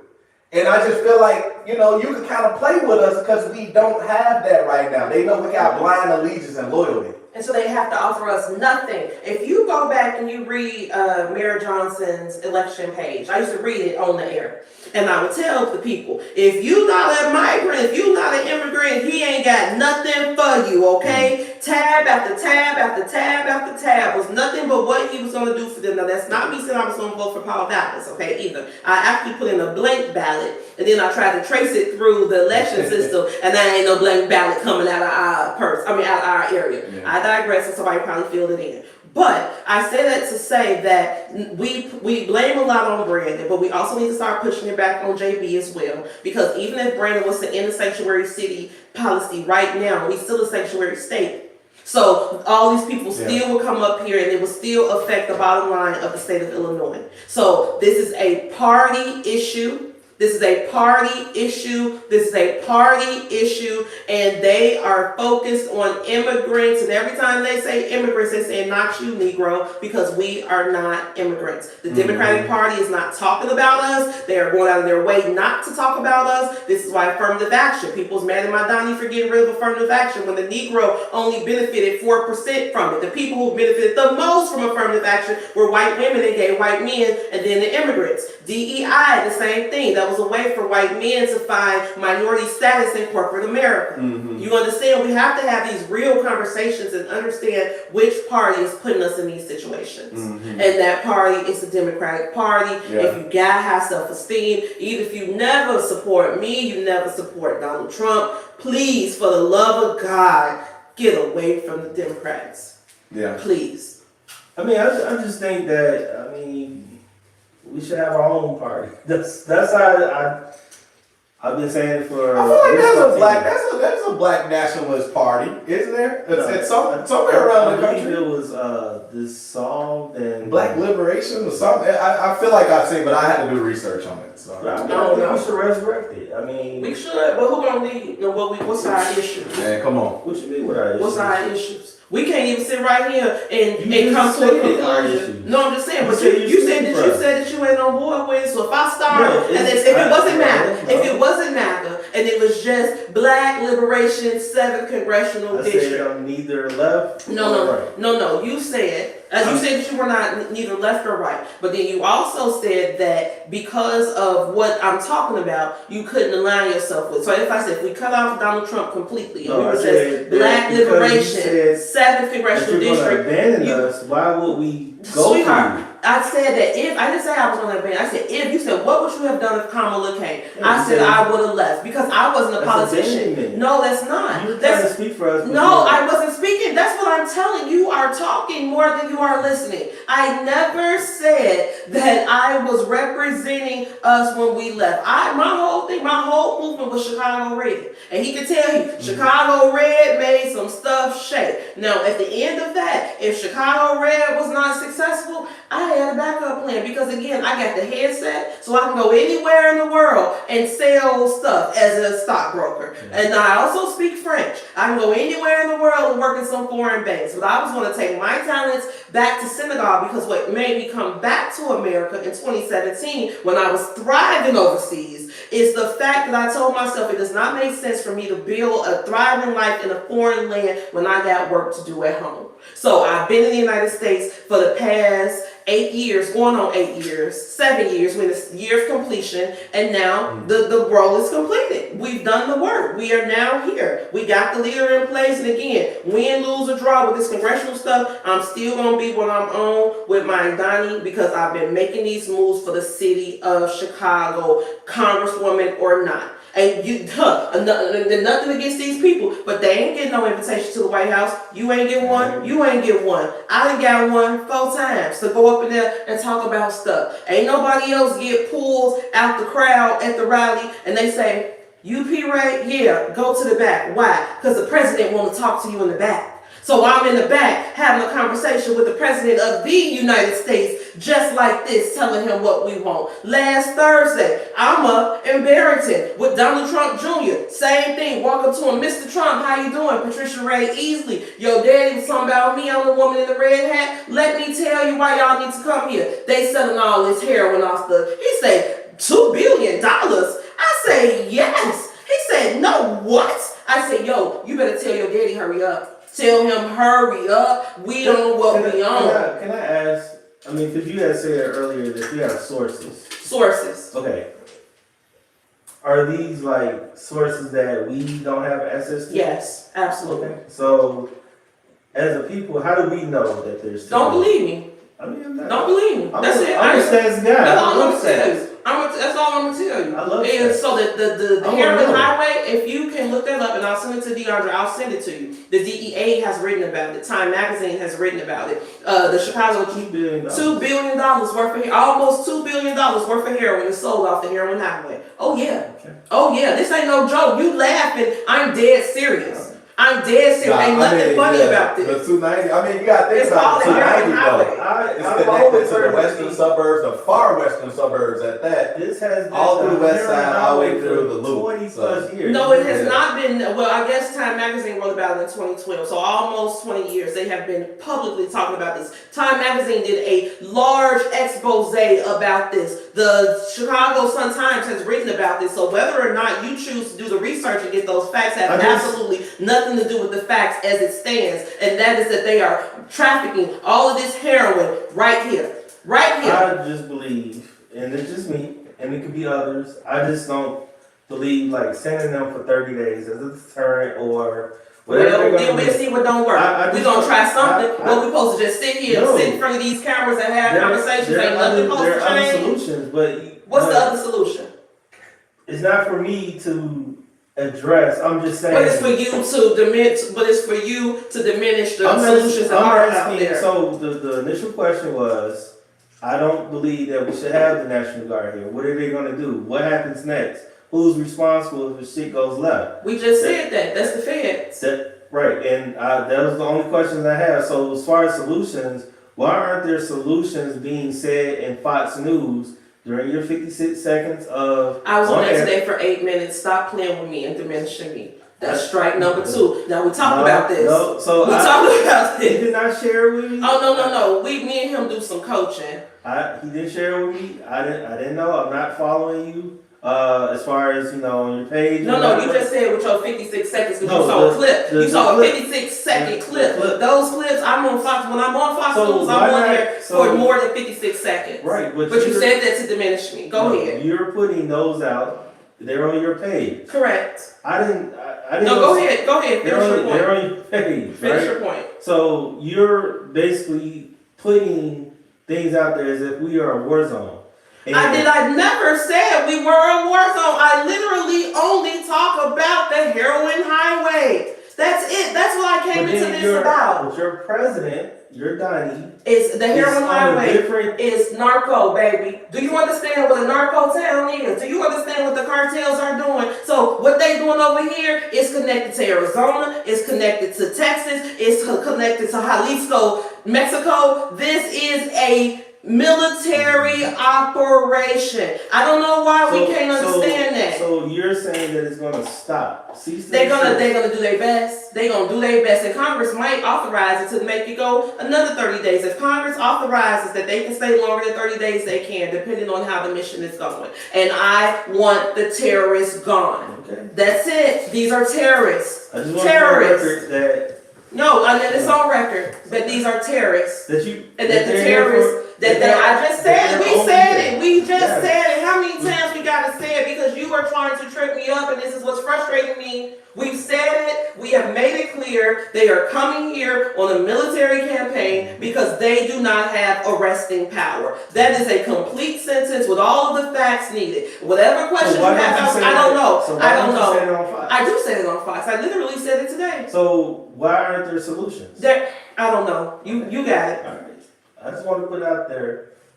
Then you want to, lastly, that's right, because you asked about the solutions. That was a good thing. You mentioned solutions. You wanted to ask her, like, what would her solutions be to solving? What would be your solution to solving the problems that we have? But what's the problem? You got to lay it out I was with gonna say, the what specific problems that we have as a community. So as a community, so we do have a gun violence. So what would be your solution to solve gun violence? We have to prosecute people who have guns. So, and not just guns, because I hold guns. I have a pistol full of hollow points with me at all times. Okay, her name Penelope. So I am 100% pro-gun. 100%. A black man, a Negro without a gun risks being a slave. That's part of the reason that the Republican Party was founded, because they wanted to take gun rights away from freedmen in Louisiana parishes in 1853. So I believe in that completely. However, hold on. Okay. Now, when it comes to people having guns that are not supposed to have those guns, we have to prosecute that. Because like up in New York for a long time, Rudy Giuliani was not having those problems, because if they caught you with a gun in New York, that's 10 years. Period. And they cut out all that shooting up in New York. We have an issue in the Cook County Prosecutor's Office, Cook County State's Attorney, where they are pleading people down in order to keep their conviction rate high so that it's easier for them to transfer out of the prosecutor's office into private practice. We know that for a fact. So because we have lax prosecution when it comes to guns, there are no deterrents away from not having a gun. Do you know that only 6% of shootings, or at one point, I don't know if it's now, but at one point, only 6% of shootings were solved in the city of Chicago, which means if you shot somebody, you got a 94% chance of getting away with it. At one point, the murder clearance rate was 18%, which means if you killed somebody, you got an 82% chance of getting away with it. So if you have a higher chance of getting away with it, there's no deterrent, and then you have more chaos on the street, which is why now our mayor is using the word deterrent. Brandon, listen to everything I say. Everything, because he know I'm not no hater. I don't hate Brandon Johnson. I don't have nothing against him. I caught him at St. Leonard's on Hoyne and Warren, and literally walked up to him and said, Mr. Mayor, I came to see you today. I curled my hair and put on this dress to come tell you you're doing a good job with the city this summer. Like, with the vibe outside is amazing. Now, you know, he said, I know. I said, so you know if you're doing wrong, I'm going to tell you when you're doing wrong. I came all the way down here to catch you to tell you that you're doing right here. So that I'm not saying that he all the way bogus. And Brandon don't have anything to do with what's happening in the Cook County Prosecutor's Office. However, I think that he has the duty to take whatever help, whatever additional help that people want to provide, take it. It's not coming out the city council budget. You understand me? This is a federal operation. Let the Chicago Police Department work with these people so that we can solve these problems. But if it's, y'all can't help and you can't do this, then you come into an adversarial situation. Even with ICE, why can't the Chicago Police Department help ICE? No. So now ICE got to come out here. I told them, if y'all allow all these people to come up here on us, then y'all have to give us contracts in the 7th Congressional District so that our private security firms can help ICE. If the Chicago police won't, that way we get entrepreneurship, we can get jobs, we can get some economy going outside of this social service economy. You understand? Like, it's bigger than just these black or white facts. But we gotta at least try something different, because what we doing right now ain't working. So as far as being all the way right, would you like to see Illinois as an open carry? Absolutely. Beyond a shadow of a doubt. Beyond a shadow of a doubt. If we were open carry, a whole lot of foolishness wouldn't take place, because then people know that you shoot, you might catch 2 bullets to the chest. Again, I am a full supporter of the Second Amendment. I even think that felons should get their gun rights back, because in the state of Illinois, a federal judge ruled that the illegals can carry guns. So how's that an illegal can carry a gun, but a free black man in Chicago can't carry one because he's a felon? No, we need all of our people armed, because we are in the middle of an invasion and they got guns. So why is it our people can't have them? But conversely, I'll give you an example. 2 weeks ago, they found some men in the car. They had 90 rounds of ammunition between. They had guns, switches, everything. They was obviously going to do a hit. But the police caught them. They take them, they put them in the county. Then they go back to jail the next week. The judge let everybody out. So now they finna go finish their hit. Like, this is what our issues are. It is not the gun as an object. My gun that I got on me ain't harming nobody right here. But when we got degenerates with guns that's not supposed to have them due to whatever reason, and they catch you with it, the thing is not to plead you down until we get that fixed. We gotta support the laws on the books as they are written, and we gotta make jail hard again. Please. I'm gonna do this last question, because I see it said Trump's DOJ cut $158 million in gun violence prevention grants. Yes. What will you do to get Trump to reinstall them? So we want to get that money back, obviously. However, we also know that this violence prevention money is an invisible line item in Democrat political races. Every time it's a race coming out, here come the anti-violence money, because not only are they preventing violence, but they also getting petitions and putting down signs. So until we get some type of, and am I lying? Am I lying? Okay, so until we get some type of regulation on that industry, then we gotta wait. Because a lot of people been getting paid a lot of money for prevention services, and they balling. It has become a retirement plan for aged out drug dealers, and we gotta get some kind of oversight over it. Not that there's anything wrong with them, but we got to get some type of oversight. We need people to go to the factories. Everybody can't work an anti-violence job. All right, y'all. All right, so I'm gonna leave it there. Again, P. Ray says she is willing to come back. We are at the Rutues Center for Business and People Development. Again, the whole idea behind me even putting this place together was for the economic and social development of capital for our people. And I think through conversation, we may not agree. We will probably disagree, but at the same time, we're going to learn, man. Yeah, this was supposed to be a conversation, and it turned into a debate, if you will, but that's what happens when you're on opposing sides. But if any, healthy debate, but if anybody wants to come and talk to P. Ray and try to prove her wrong, just let me know and I'll set it up, man. You know what I mean? Because this was great. A lot of people loved it. They loved what they heard today. They liked you know, a lot of things they disliked. And so, you know, we're just gonna keep going on and doing things like this consistently in the community. I think this is needed. This is very well needed. So Thank you for hosting me. And thank you. Nice to meet you, T9. All right. Yes. damn real. All right, well, thank y'all so much for tuning in for 2+ hours. Have a good night. Good night. Bon nuit. Jeez, that's crazy. 2:30. Wow. Y'all All do a right. lot, man. Yeah, thank you for having me. My boo outside. Oh, okay, good. So he been texting me since like 8:30. Oh my God. But he okay. Why he didn't come in? I told him because he didn't. He himself. Okay, all right. I Well, understand. just to let you know, I wasn't trying to disparage you or anything like that. The Seinfeld versus that was supposed to be a joke. I know, but see, That's people be it. trying to play with me. I saw. Okay, my whole thing was like, okay, I want you to say a certain thing. Oh, shoot, it's on YouTube. They can be seeing me. Oh yeah. I forgot about the YouTube. I'm over here worried about the one that was right in my face.